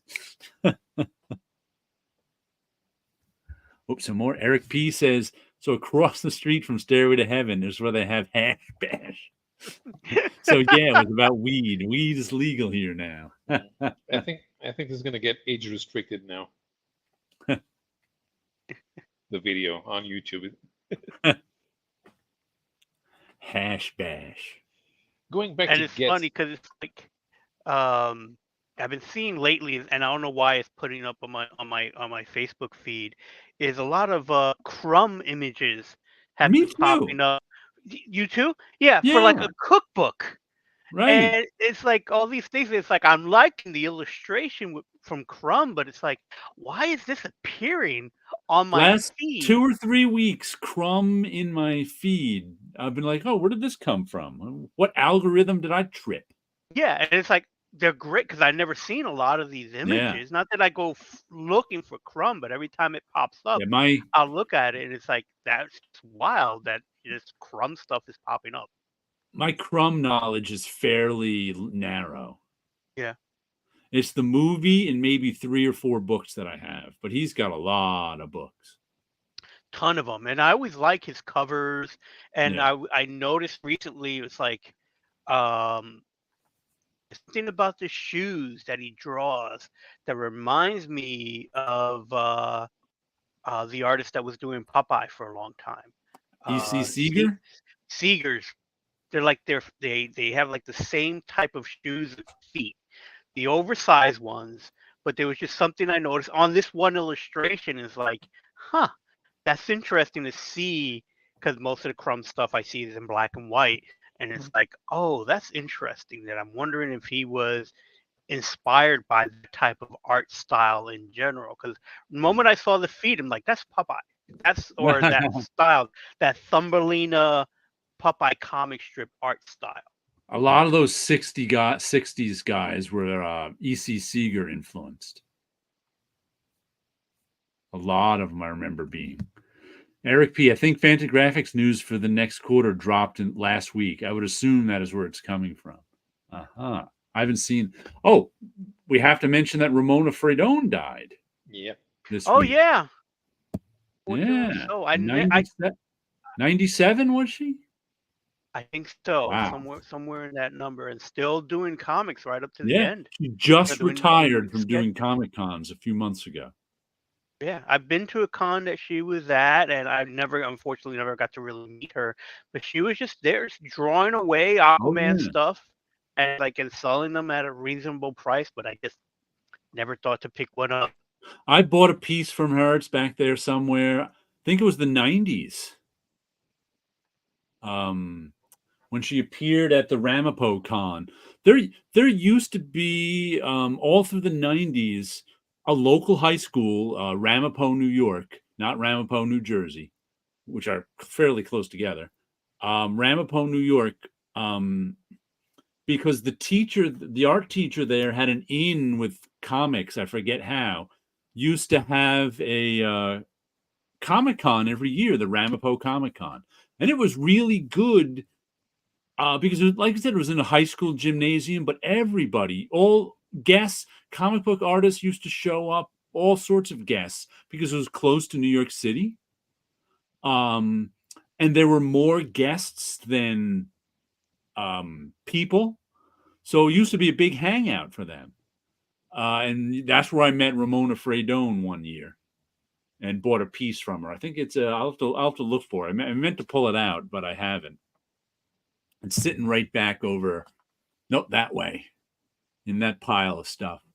Actually, not a pile; it's upright. Yeah. But yeah, she was always really nice, and like I said, I was amazed. The last time I saw her was I did a con with Bob Wyacek sometime pre-COVID. It was like 2017, 2018, one of the New York City Penn Plaza ones, and she was there. Of course, she was at all the New York City cons. And yeah, she used to. I mean, she was at all the cons, selling drawings and hanging out. It's like everybody knew her. She was the oldest living professional since Hal Jeffy had died, I think. Wow. Wow. Yeah. Like I said, it was amazing to me. She was still doing cons, at least around New York. I don't know if she traveled, but I know The she. con that I did that she was at, if I remember correctly, it was an Albany con, Okay. and this was pre-COVID, and I think I want to say 2015. Yeah. Was I think when I saw her. I think that was the date. I'm not positive. It could have been 2017. And yeah, it was at Albany Con, and she was there just drawing away. And it's like, I always thought that was just really cool that she was still going strong at that time. Over at the New York Warriors channel, they would always call Manny NYC, who's one of the guys who does YouTube videos over there. They always used to call Ramona Fredone his girlfriend because he was just always buying stuff from her. Every New York con, he'd be buying a piece from her or having her sign stuff. Right. That's how they always referred to her, as Mandy's girlfriend, Ramona Fredone. He probably had the most Ramona Fredone of people. Like Ed Murr, showed his piece because he got one at the same time I did. He was at that Ramapo con. I'm like, I'm gonna have to go back there and go and look at that. I meant to last week and post it, but because I have a scan of it too. It's like I just kind of Right. haven't gotten around to posting the scan of it. Because sometimes I'd like for everybody sort of mourning her death to pass for a week or two before I post something. Just so it doesn't get lost in the mix.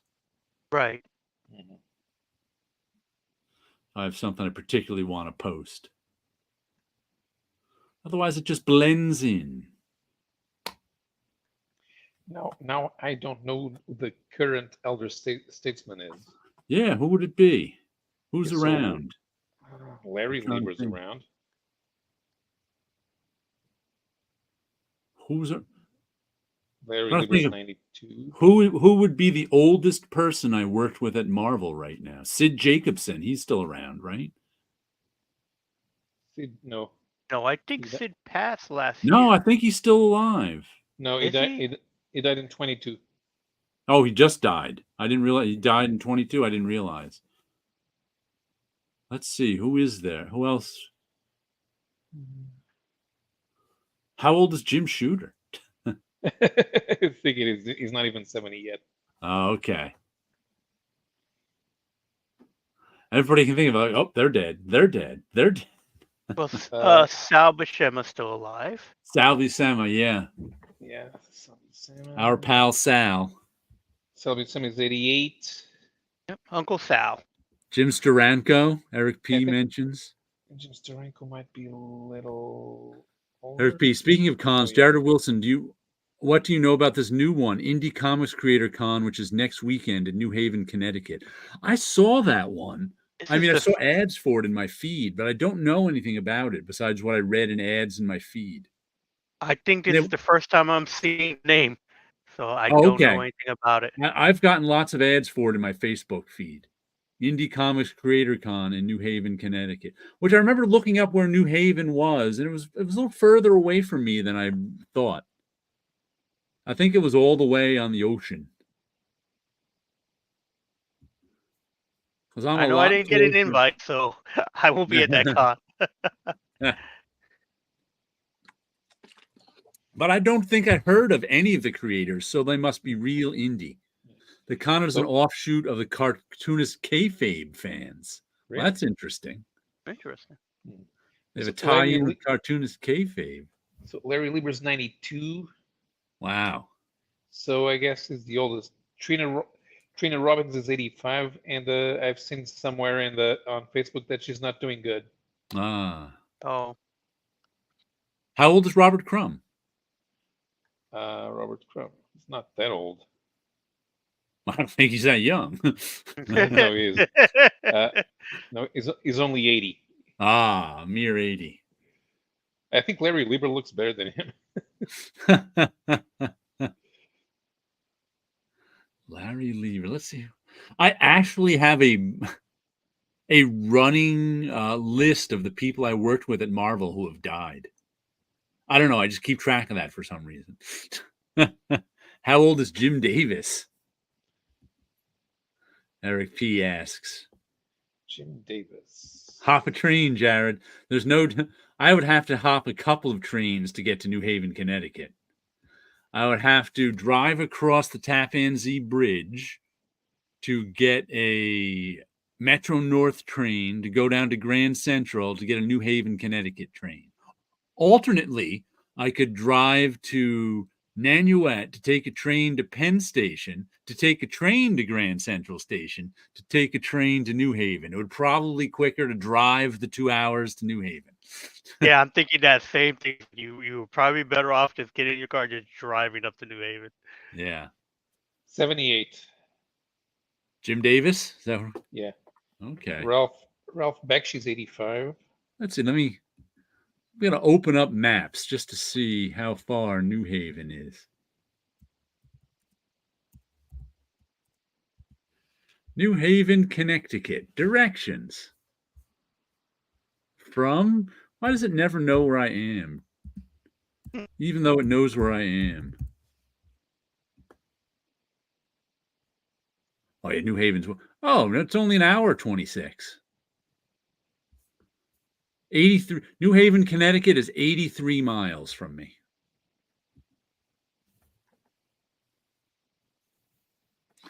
But parts of Connecticut are closer to me than New Haven is.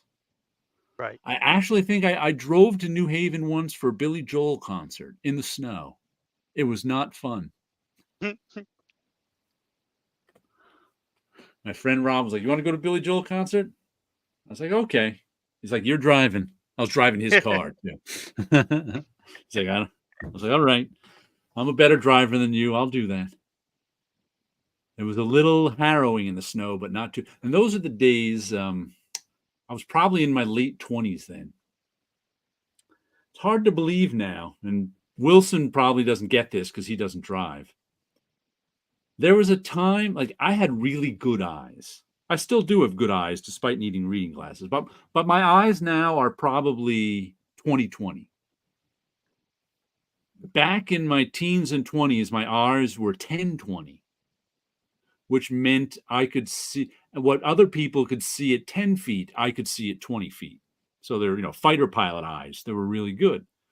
There used to be no difference to me driving in the dark, driving at night, and driving in the daytime. I could like Oh wow. see equally as well under as I'd always hear people say, "Oh, I hate driving at night." And I'd be like, "What do you mean?" I mean, to me, like there was no difference. So I'm like, "What do you mean? You have headlights." But nowadays, it's like there's a difference. I now know what people were talking about. I'm like, "Oh yeah, there's a big difference between driving at day and driving at night." But when I was young, nope, didn't even notice. Yeah. And that's how I was driving at night through that snowstorm. That was a little nerve-wracking, but at least I could see a lot better than my friend Rob.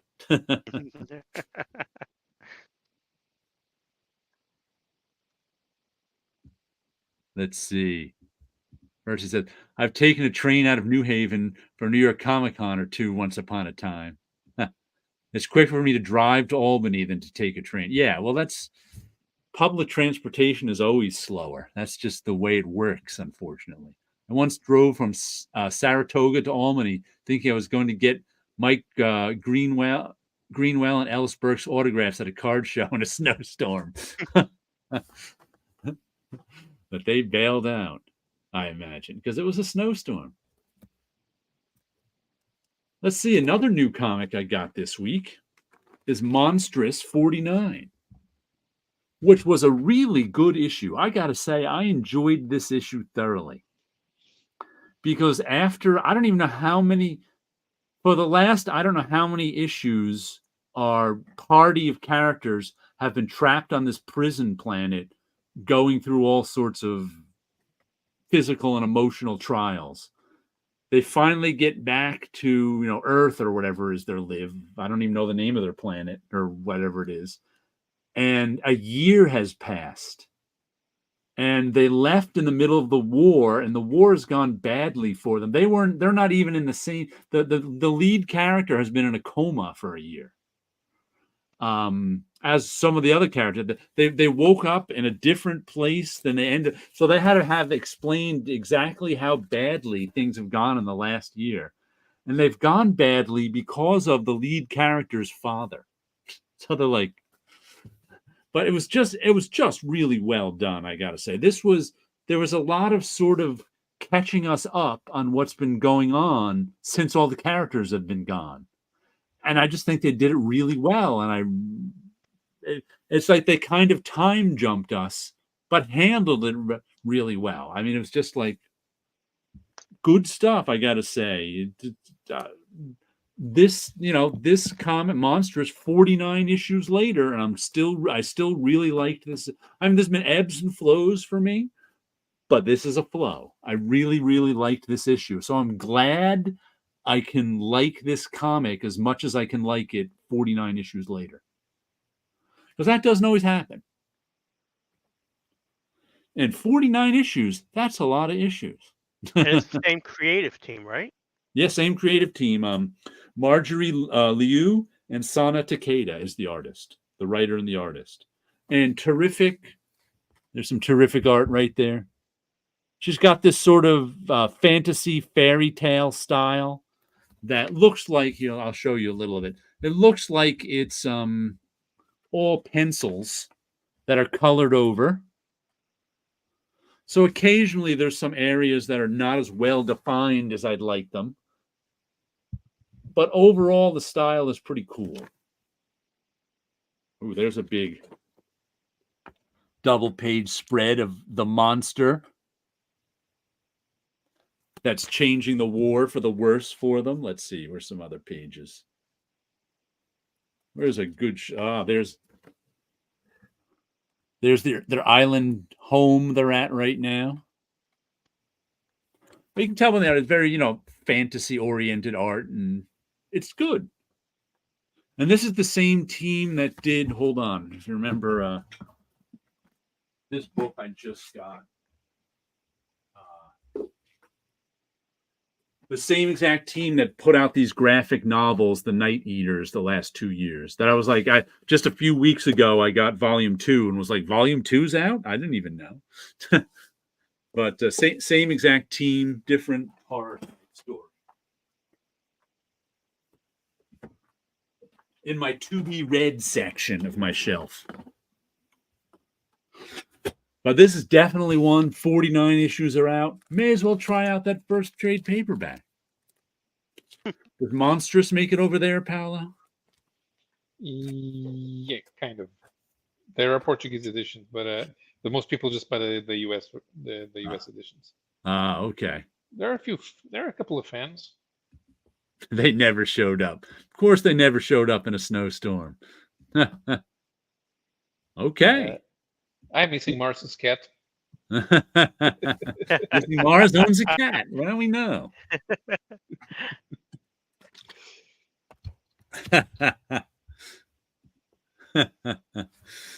I checked the first TPB of Monsters from the library. I've yet to get to it. That happens. That happens. Yeah. Oh, I'm not sure if anyone noticed, but do you remember Enrique Badia Romero? No, I don't think. He was the artist on Modesty Blaze, and he Okay. had that female barbarian character, Axa. Okay, that's right. He died too, right? Yeah, he died too. He was 93. Yes, I read about that, but I didn't really know who he was. But I recognized Axel, that character. And it's like, I know no names associated with Modesty Blaze. I was like, I know Modesty Blaze, Right. and I know a lot of people have worked on it over the years, but it's like, I have never really read any, so I don't know who's. But once again, I'm going to name drop our friend Bunch again. He's the big Modesty Blaze fan I know. If there's some Japanese or UK comic that I know nothing about, Bunch knows all about them.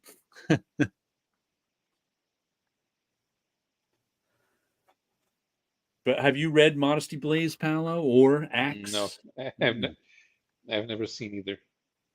Which when did when did it run? It was a comic strip, right? Yeah. Originally from the UK. Right. In the 60s?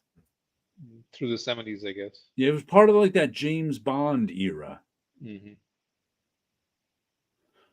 I remember her by the poolside a lot. For some reason that stuck in my head.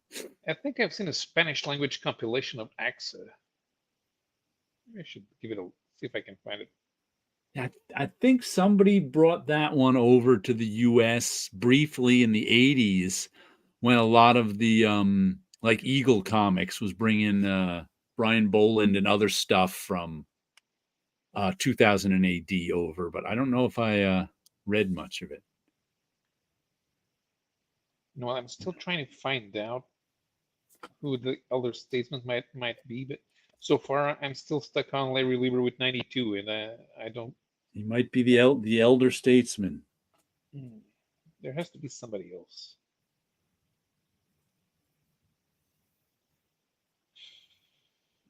Okay, I'm going through a list of comic strips on Wikipedia, see if I can something pops up. John Cullen Murphy. No, he's been dead for a while. John Burns died recently too, didn't he? Did I see that? He was a big comic strip artist in the UK. Like John Byrne with an S at the end of Byrne, I think it was. I think I saw his name somewhere. But I can't remember. I didn't really know him either. But I always remember them saying John Burns, not John Byrne.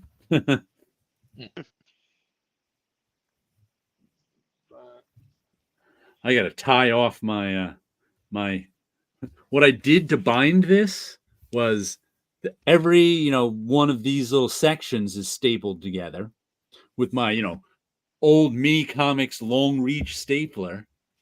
So there's, how many sections are there? 1, 2, 3, 4, 5, 6, 7, 8, 9, What are these? 10, 11, 12. There we go. He's got it. That's the exact same one, right? A Stetler. Yep. This was no Swing Line. Swing Line. I think mine's a Stetler. Yeah. I used to also have a gray one, but I don't know whatever happened to that one. Yep, that's what you use for putting together your zines. And then what I did was I took two big where do I have? Oh, there's one. These type paper clips Only the alligator bigger clips. ones. They have bigger ones that fit over this much paper. So it's one of these type paper clips, only twice this size, to put on there. And then I took my electric drill and I drilled holes in them to put this string through. Yep, Nice. an electric drill. Oops, I just lost my... But I should have used longer string or something because it keeps coming. My knots keep coming untied. And the string keeps coming out. I've retied these knots like 3 times each. But I have to change your knot style. Yeah. I was just using a basic square knot, which is usually good for this stuff. But what it is this string doesn't hold a knot well because it's actually blind cord, which is designed not to knot up. It turns out, because you don't want knots in your blind cord. Right. So it's very slippery and the knots fall out of it real easily. I got to find some different string to use, but this is what I had. You use what you got. Yep.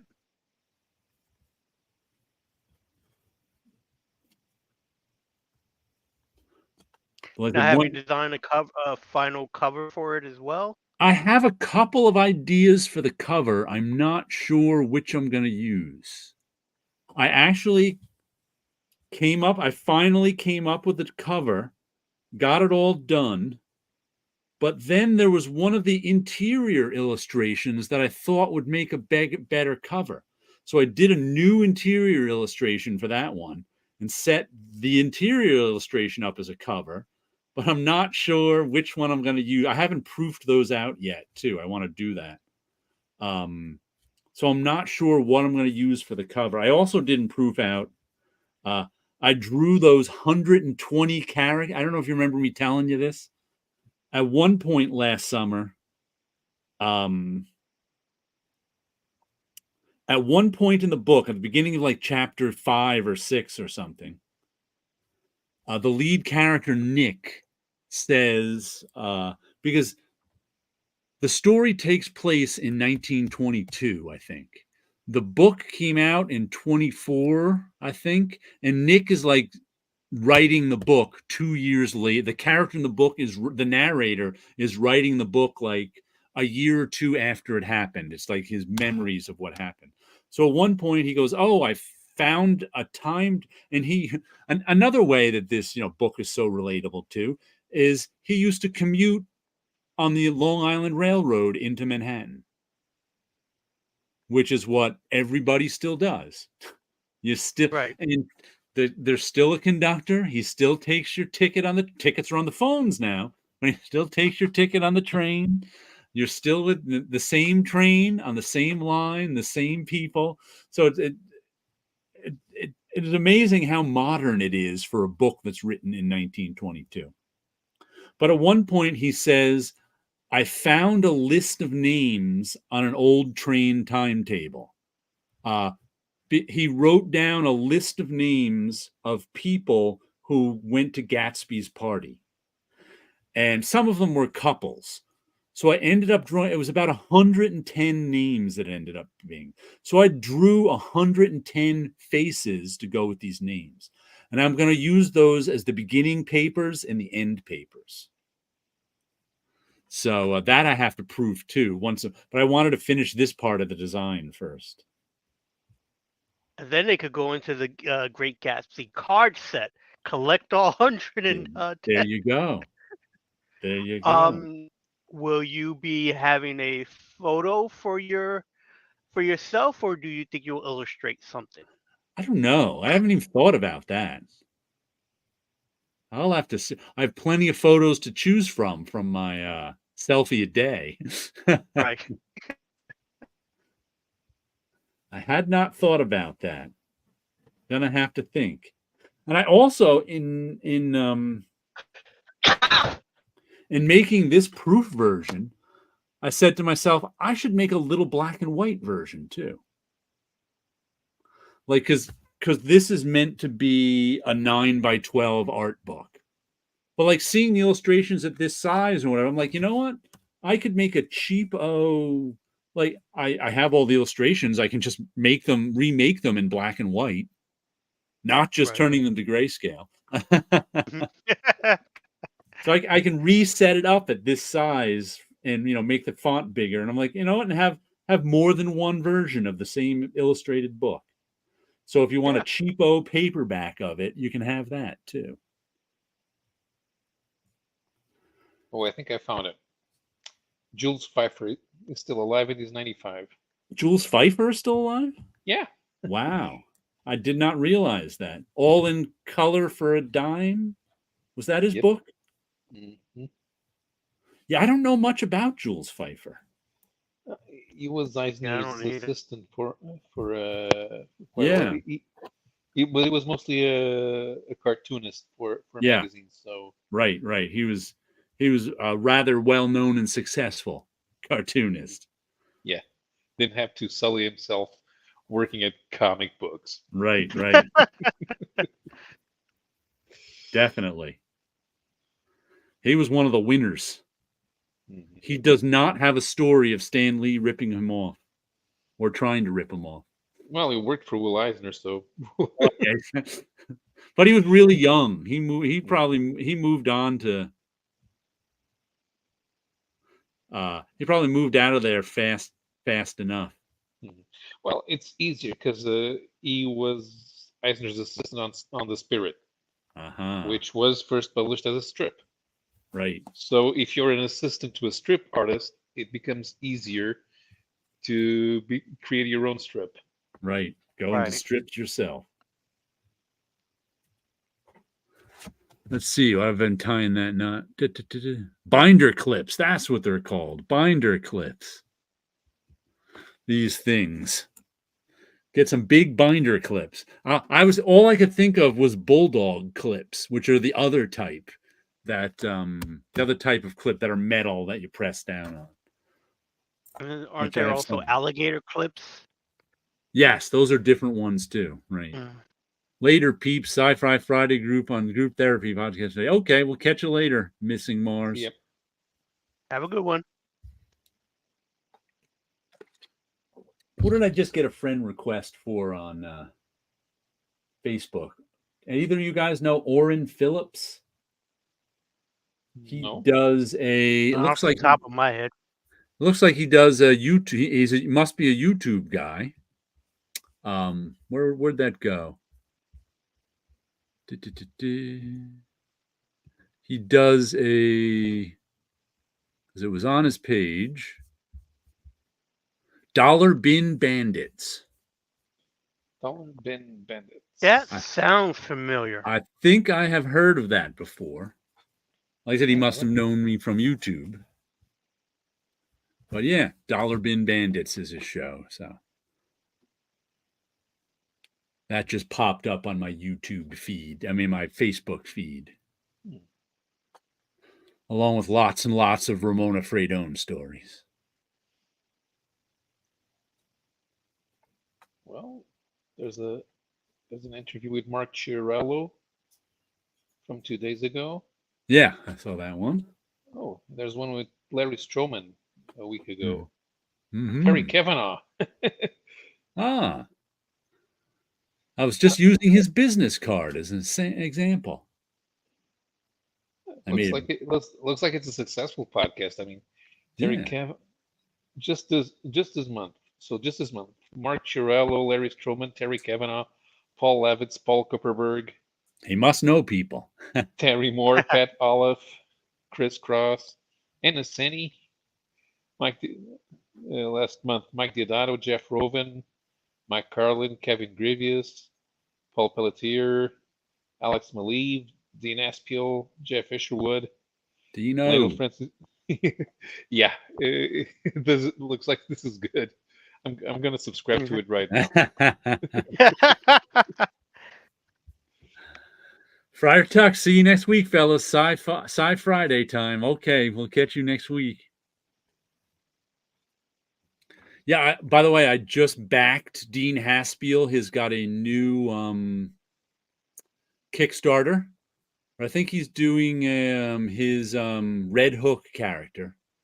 That one I actually pledged for the actual physical comic book because I do that with Dean stuff. I backed digitally. Terry Moore is doing a collection of Paradise 2, TOO, which is years ago he had a second book while he was still doing Strangers in Paradise. He was publishing another book called Paradise 2, which was his comic strip stuff he was doing, which was pretty fun stuff. I bought all the issues of that, but I didn't need a physical copy of that for $40 or whatever. So I buy, for like $12 or something like that. I backed the digital copy. So I think those are. Did I back another Kickstarter? Oh, Dean Haspiel. Not Dean Haspiel. I already said Dean. Dean is the red. Jimmy Palmiotti. Another kick. So him I backed digitally too for whatever his new. I forget what his new one is. I think it was about $10 for the digital version. I got that. So that's what, like I said, Dean, I want the physical version of, but the other one's the digital version is okay with me. For those of you people out there who do Kickstarters, those are my three usual Kickstarter people as of now: Dean Haspiel, Jimmy Palmiotti, and Terry Moore.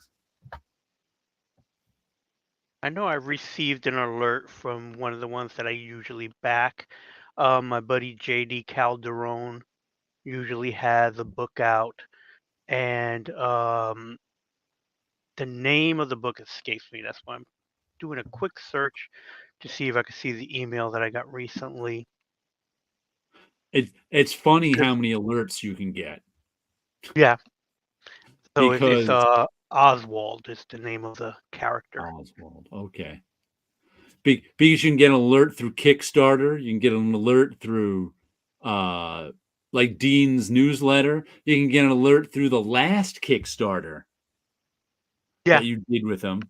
You can get an alert from Kickstarter for the last Kickstarter. It's like I got 4 alerts for this one book in a day. And you can sign up for an alert. Yeah, you can sign up for when something's going to go live. Yeah. I was like, I think I got like 4 alerts for Dean's book. I backed it on the first day.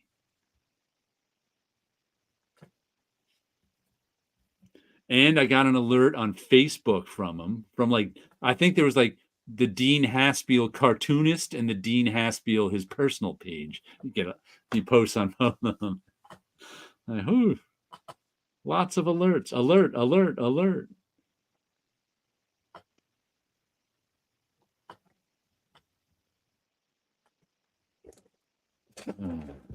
Let's see. The last comic. Oh, I got 2 comic books yet this week. Ice Cream Man, issue 38. I don't even think the Ice Cream Man made an appearance in this one. Unless he was in the background somewhere and I missed it. But this book is so imaginative. It is so... It's a horror anthology, I guess you'd call it. Each issue is a done-in-one. Early on, they tried to do a continuing story, like in the background with the Ice Cream Man and this other guy, but they haven't done that in 20 issues. But in this story, howdy, welcome to Garyland. And we get no explanation for all this, except that there's this guy, Gary. He rakes leaves. Every day he rakes leaves. That's what he does. And every day there's new leaves there, even though there's no tree around. And he's, what's his name? Gary 38. Because there's a couple hundred of these Garys who all live in this, I guess you'd call it a prison because it's got walls around it and they're not allowed to go outside the walls. And they all have individual jobs to do. And they're obviously all clones of one another, but they're told they're not clones of one another. There's no such things as clones. but they've lived their whole life in this situation, so they don't know what's going on. And of course, one Gary gets caught up, and Gary, what's his number again? Gary 38 is good friends with Gary 14. And Gary 14 starts to wonder about their situation and gets in trouble. And it's sort of like a typical prison escape story where, the first guy wants to escape and the other guy is hesitant, but then the first guy, dies in his escape, but he inspires the second guy. But just so weird. I look forward to each issue of Ice Cream Man just to see what strange weirdness they come up with next. And not everyone's a home run, but enough of them are that I always look forward to it. So, has Ice Cream Man made it over there to? Nope. Nope. Well, Even you can buy the original, US but ones. we don't have a Portuguese edition, and Right. I doubt that we ever will. The format's not good to publish over. You need to do a graphic novel collection. Well, you can put any number of them together, and it would be fine. Mm-hmm. Yeah. They all relate to each other. They're all just not the same literal story. But it's really good. I very much enjoy. And what I like about it is you never understand the covers until after you read the story. You're like, oh, one Gary with all those little clones crawling over his face like bugs in the leaf. Oh, I just noticed there's an Ice Cream Man in the middle of all those Garys way in the back. Mm-hmm. I did not notice that before. One day we'll discover that that the Ice Cream Man's real name is Chuck Cunningham. Chuck Cunningham. Yeah, Chuck Cunningham syndrome. For when characters get written right out of his own show. Took his basketball upstairs and never was seen again. Yeah. Hey, Roseanne got written out of her own show. Yep. That was something. See you later, Roseanne Barr. You're too crazy for us. Too crazy for Hollywood.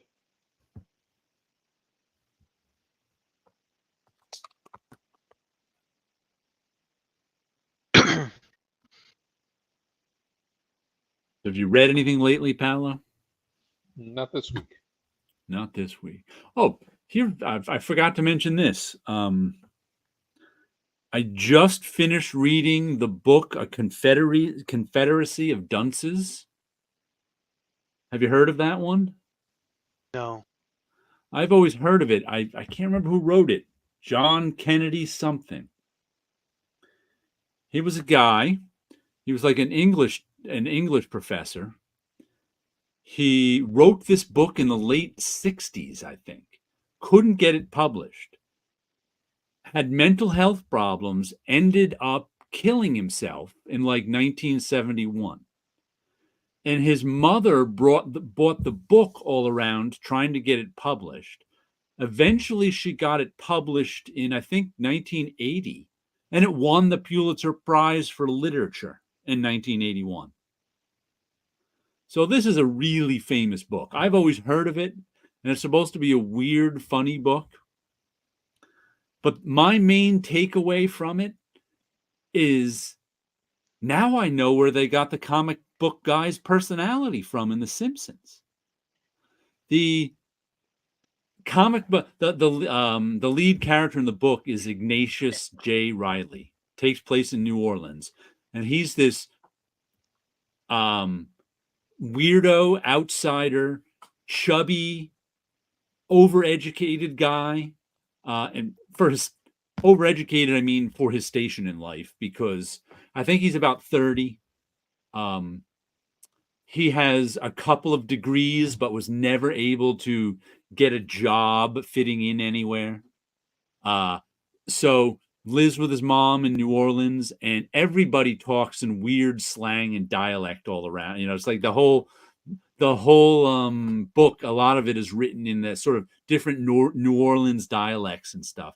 And I read the whole book in Comic Shop Guy's voice because his whole speech pattern they lifted for Comic Shop Guy. The whole way comic shop. I don't need this. I've got a degree in folklore mythology. The way Comic Shop Guy always uses big words and always looks down on people and always talks down to people. That's Ignatius J. Reilly in Confederacy of Dunces. So it was like I was just like, wow, this is crazy how much The Simpsons cribbed from this just to create Comic Shop Guy. Right. And but he didn't like comic books. He'd go to the movies and he hated every movie and he'd shout out in the middle of movies at the screen. He'd get offended at the movies. He'd get offended at the sexuality in the movies. He was always getting offended at things that were offending his delicate system. And I was just like, holy cow, this is the comic book guy. So if you ever want to read a book about the comic book guy from The Simpsons, it's Confederacy of Dunces, the Pulitzer Prize winning book from 1981. It's crazy to me that this book won a Pulitzer Prize because the book is kind of nuts. It's this, like I said, imagine an extra long Simpsons episode starring only the comic book guy. And that's what a Confederacy of Dunces is.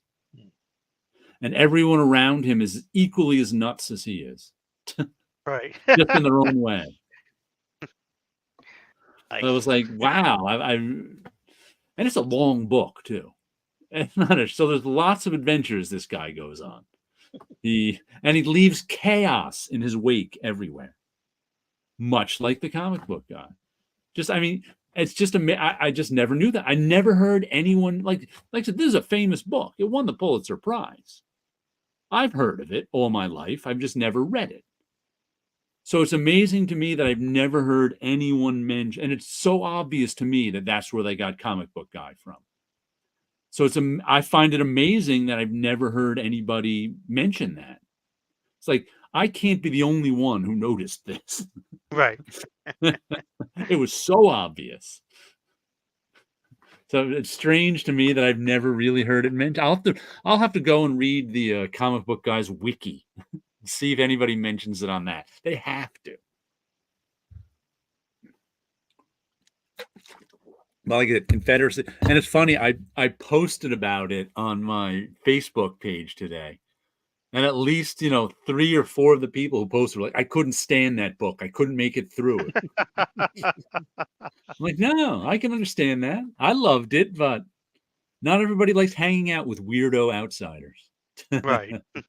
I'm used to it. Yeah, in Confederacy of Dunces, and that's that whole weird backstory with the writer committing suicide and his mother getting it published, and so there's no second book by him. You only get the one. I think they published some of his random writings before that too, but. And it was the character was supposed to be, like they say, based on one of his teachers at one of the universities too. But I think he probably had a bit of himself in there, I imagine. I would guess so. I think they made a movie of it, but I don't think it was a very good movie. I don't recall hearing about a movie. They could spin off the Simpsons episode of it easily. Maybe they did, and I didn't notice. Maybe I just thought it was a comic book guy. Very well possible. Yeah. Because how many people got that Banachek episode that I was so enthralled by? Simpsons parodied Banachek one episode. The whole episode. Banachek is a 1970s George Papard detective show. No one's heard of Banachek. Nope. It's something you can only do in like your 23rd season, which is like when The Simpsons did it. Did Bongo Comics ever do an all comic shop guy issue? I think they did. I may have bought it. I may very not well have. possible. There was one guy at my comic shop who has every Simpsons comic.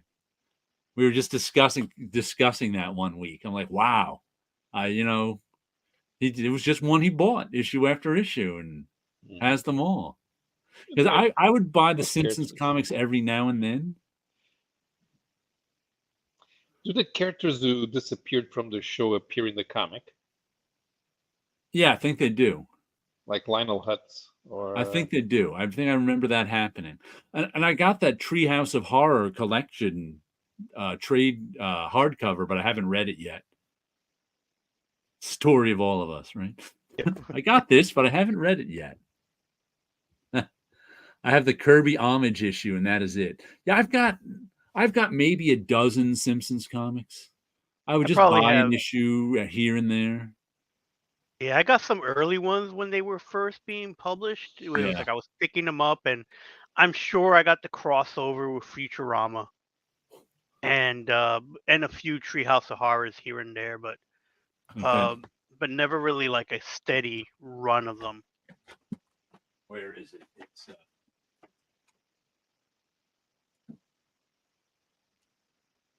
and I did find the email, so it is the Oswald Chronicles, written by J.D. Calderon.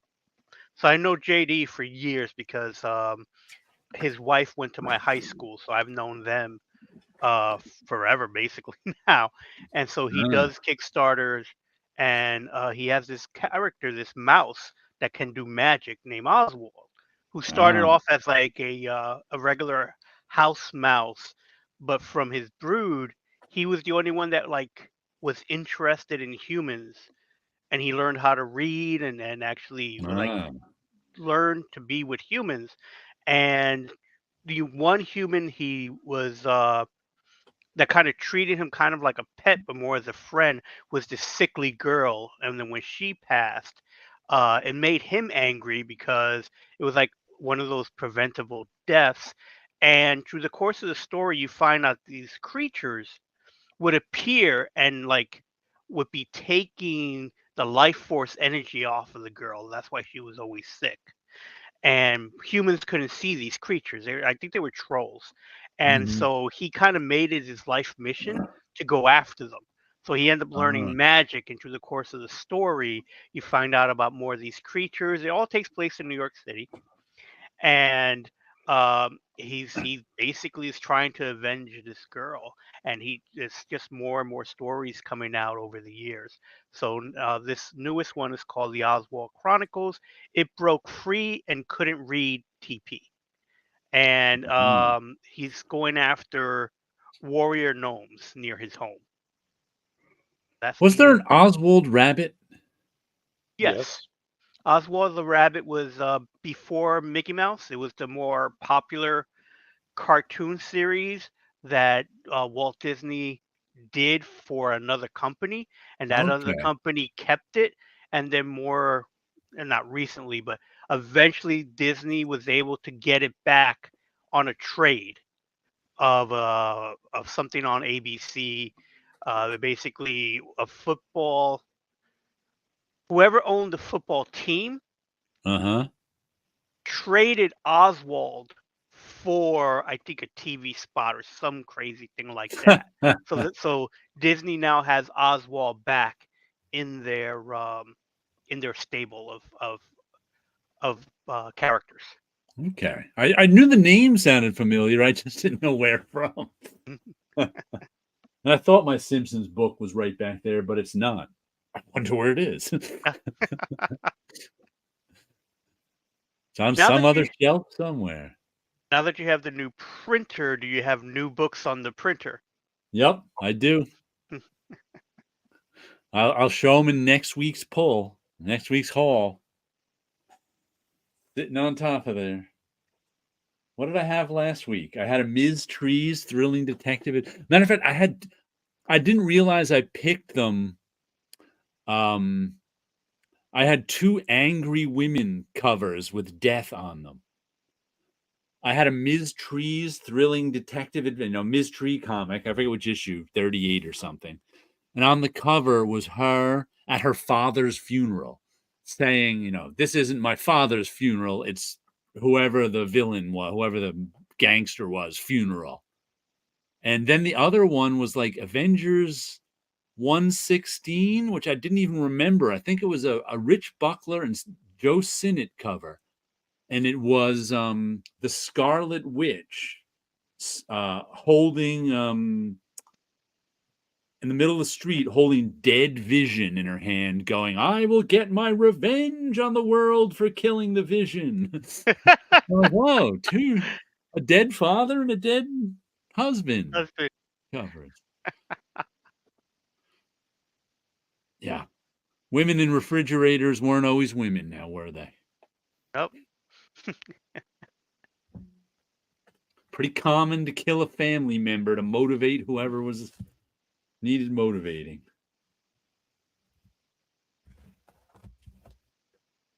Yeah, it was something like, I go through life as a slacker, but now I vow my revenge to track down my father's killer, and I will not stop until I find him. And luckily, that family fortune will be able to pay for all the things that I need in order to avenge their death. Now I'll just pretend to be a slacker. Millionaire play. Like one of the innovations of David Michelini, Bob Layton, and J.R. Jr.'s Iron Man back in the late 70s was they made Tony Stark into a millionaire playboy, not just as a cover. He was like the first millionaire playboy who acted like a millionaire playboy. Yeah. Before that, he didn't, and no one else did. It was Batman's cover, but Bruce Wayne didn't really act like a millionaire playboy. And wasn't it Green Arrow's cover too?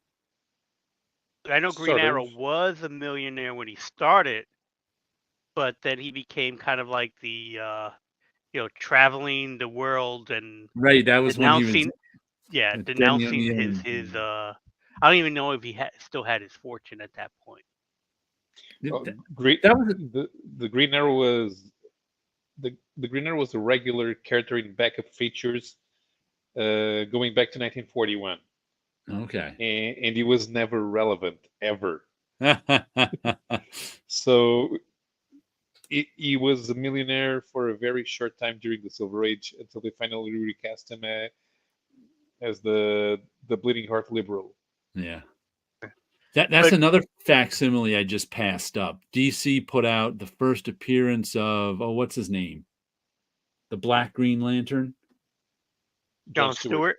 John Stewart. They reprinted the first appearance of John Stewart from that Neil Adams, Denny O'Neil run. But I just looked at it, was like $5. I was like, I think I've already got this reprinted in the 1980s. I don't need another copy of it. Just too expensive. Let's see, the last book I got this week, Tony S. Daniels' Edenwood. Once again, I'm enjoying this comic, but you may as well wait for trade on this one because there's nothing in it that makes it. I mean, I'm still buying the regular issues, but there's no editorial, no ad, no nothing in it. There's a little preview of some other book on the back here, but there's nothing in it really to make the individual issue worthwhile. 24-page package.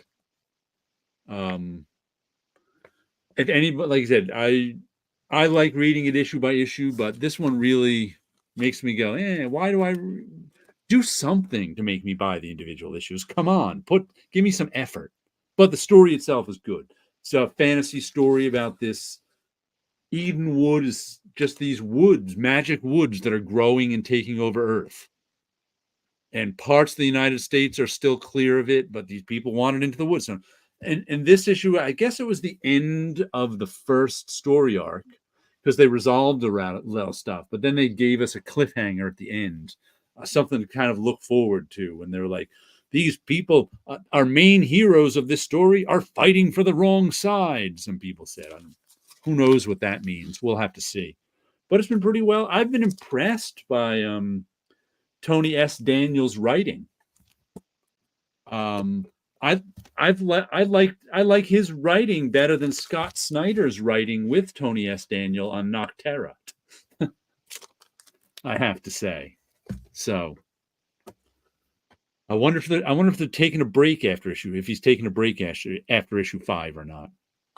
Because there's nothing inside, no editorial inside to tell us. Right. Or if they're just going right into the next story arc next month. I have no idea. Want to do a read, rip, and slab before we go? Let's Yeah. do it. Let's see. What do I got set up?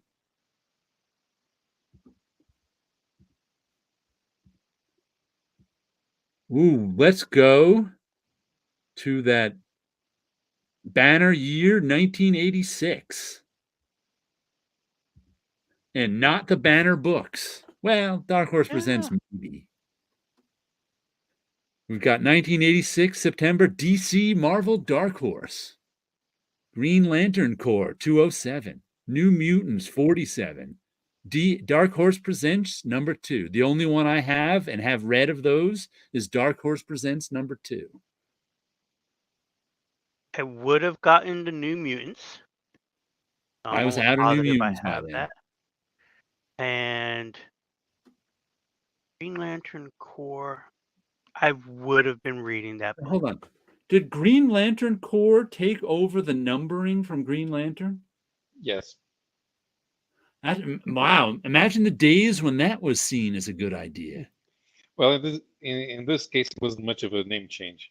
Yeah, it wasn't. But just like that's talk about something that would never happen today. Mm-hmm. They would launch it with a new number 1. Yep. And then Well, 12 issues later, do the same thing again.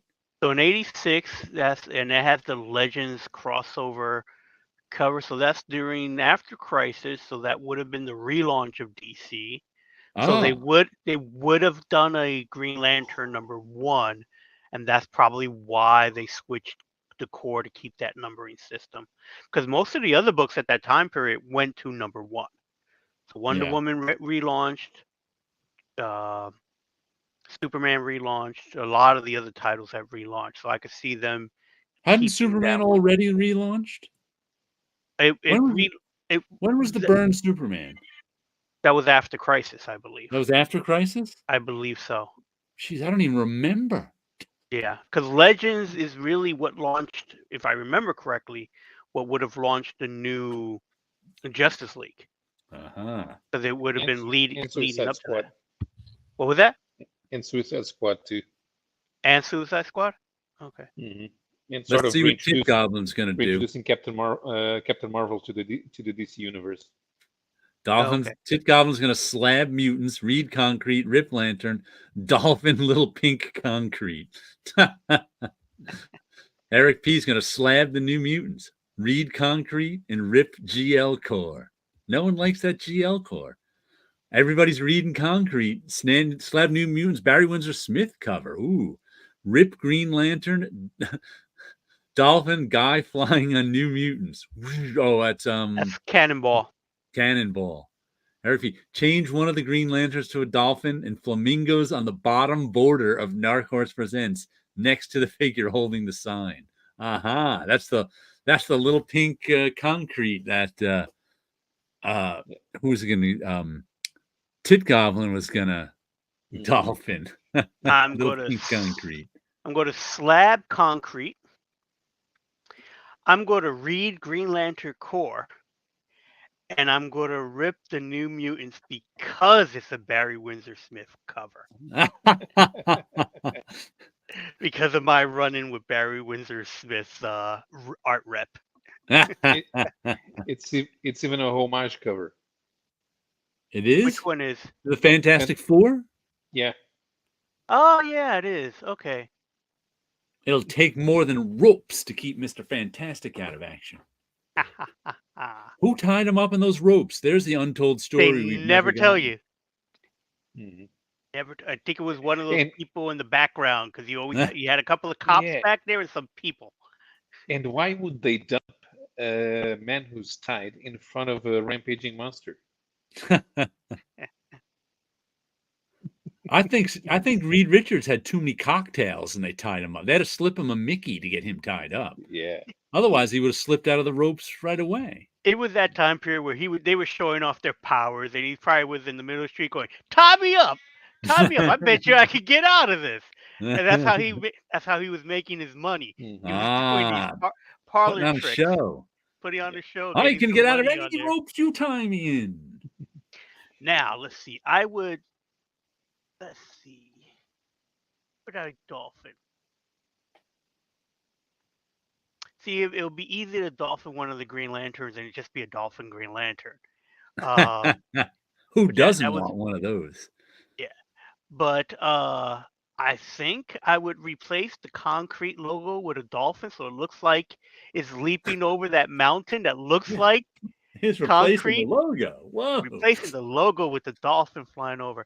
And I would put the flamingo standing and watching what's going on the New Mutants cover. Because in the Fantastic Four cover, they had people watching.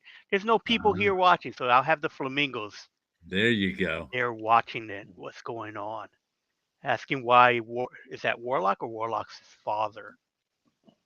Probably Warlock's his father. That's attacking them. Okay. Who was the bear? The bear. That was demon before. bear was a nightmare creature that was haunting Moonstar. I forget. Is it Moonstar or Moon something else? Then she was still Mirage back then. Warlock's father looks a little bearish. That's all. I was wondering if there's a cross between the bear and. I just remember the bear from covers or something. Sienkiewicz covers, right? Covers, yeah. Yeah. I'm gonna do the same as everyone else. I'm gonna read concrete and slab New Mutants and rip Green Lantern. See, I'm gonna slab concrete like Wilson. Which means, you know what? I'm gonna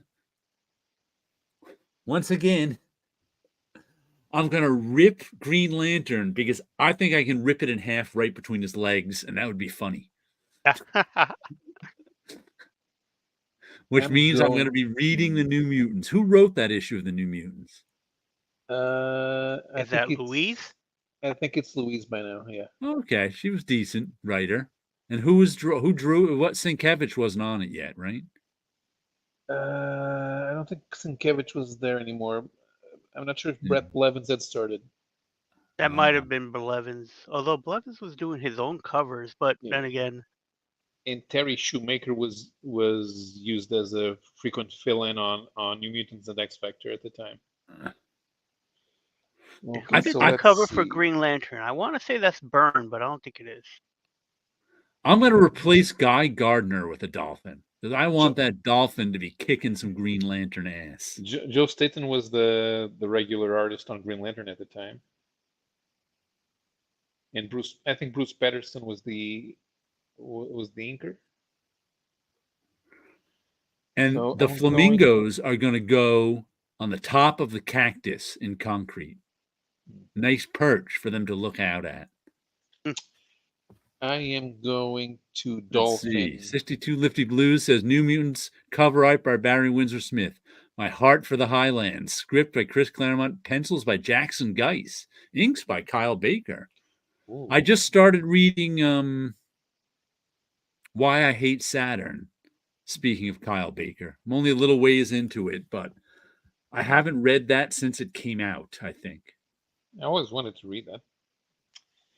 So I'm going to dolphin Chip on the Green Lantern cover. Oh, is Chip the chipmunk? Yeah. Yes. Oh, there he is. I see him. It's going to be a tiny dolphin? Yeah. And I'm going to put the flamingos on the New Mutants cover. Somewhere on the ground, just watching, maybe getting ready to be stepped on by the gigantic Magus. My Heart for the Highlands. So that's probably 1986. Yeah, but Clarence's probably getting ready to quit the. So 86, no, it's still going to be there because Inferno is in 88. Yeah, Inferno is in 88.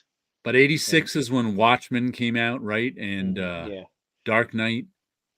Right. So Claremont is still there because we're still waiting for Secret Wars 2 is probably about to start. Here's the question. What was in, even though it's on my shelf, what was in Dark Horse Presents #2 besides Concrete? Probably The American. Was that it? By well, what was his name? The original art director of Art Horse. He was a pretty good artist. Chris Warner. Yeah. And the Boris the Bear, maybe? I don't know. Was he in that early? Jeez, I don't even remember. I have a complete collection of Dark Horse Presents, all 3 volumes, but I think I made a video showing off all their covers once, but I haven't read them in a long, long time. I haven't looked through them. I wasn't Let's reading see. Dark Horse Presents yet. Yeah, 62 Lefty Blues just got Kyle Baker's Special Forces book. I don't know that one. Okay, so Dark Horse Presents #2. What was in it? Okay, Concrete by Paul Chadwick, Under the Desert Stars. Mindwalk by Randy Stradley and Randy Emberlin. Oh, okay. I remember the team. I don't remember the specific story. And Hellwalk Inc. by J.M. DeMatteis and Mark Badger. I don't remember that at all. But I remember Mark Badger doing some things. Yeah, issue #1 has Black Cross on the cover. Yeah, Black Cross. Black Cross may have gotten his own first issue after that first issue of DHP. Issue #4 is Tracker. Where's the bear? Bear. Where are you? Where's the bear?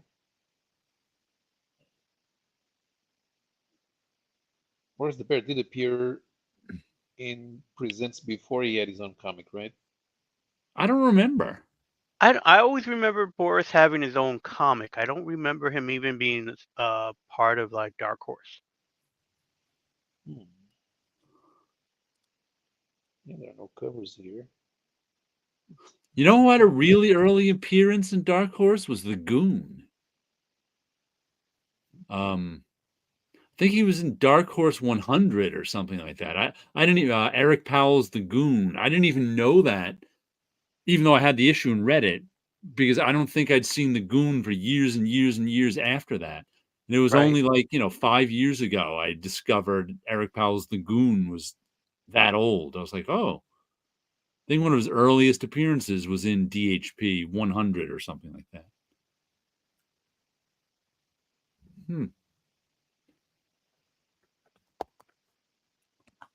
And Every time I hear Boris the Bear, I think Boris the Spider. And the Mask first appeared in Dark Horse Presents as well, I think, because the Stanley Ipkiss never appeared in the Mask comic.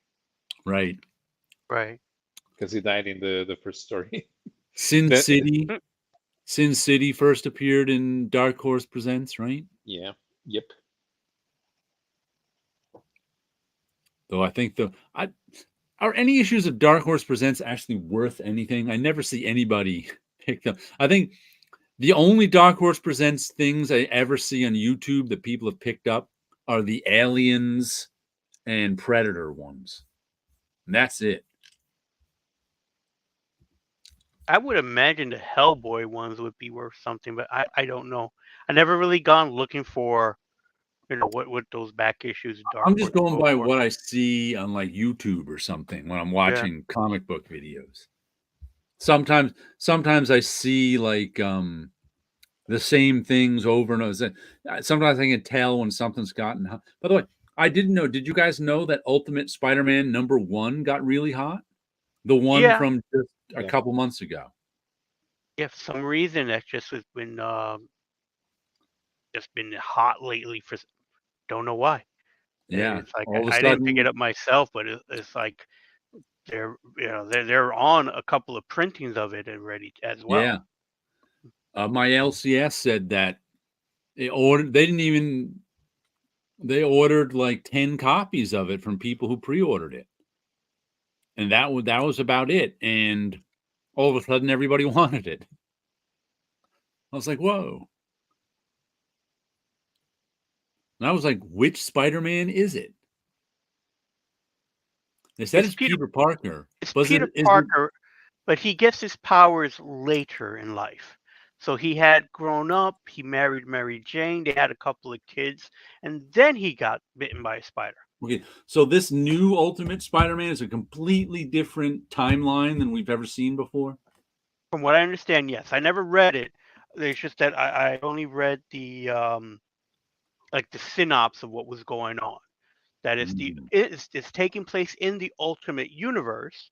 Okay. That somehow relaunched itself, Isn't but Peter things are a little Parker dead different. in the Ultimate Universe? He was, but in this Ah. particular new universe that got not even revamped, got revived, and Peter is I don't know what delayed him becoming Spider-Man, but he was delayed at this point.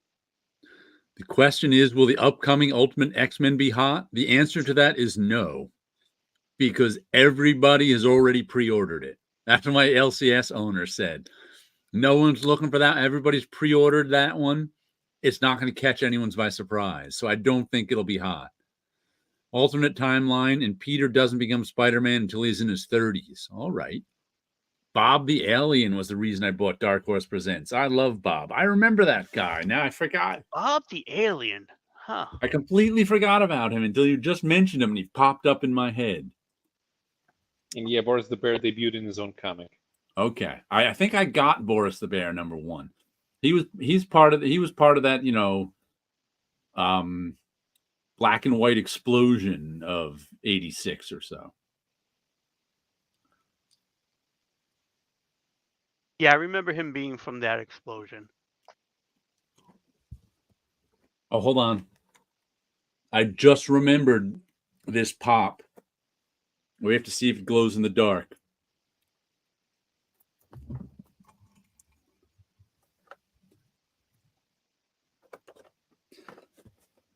Anything glowing? Not No, that I not could really, tell.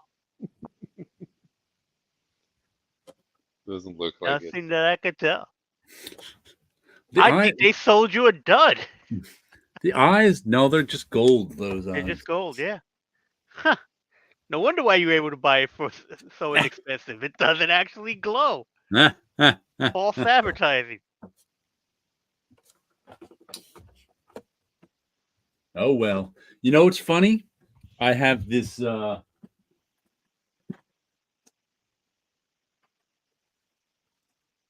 this is my little bin of dice down here.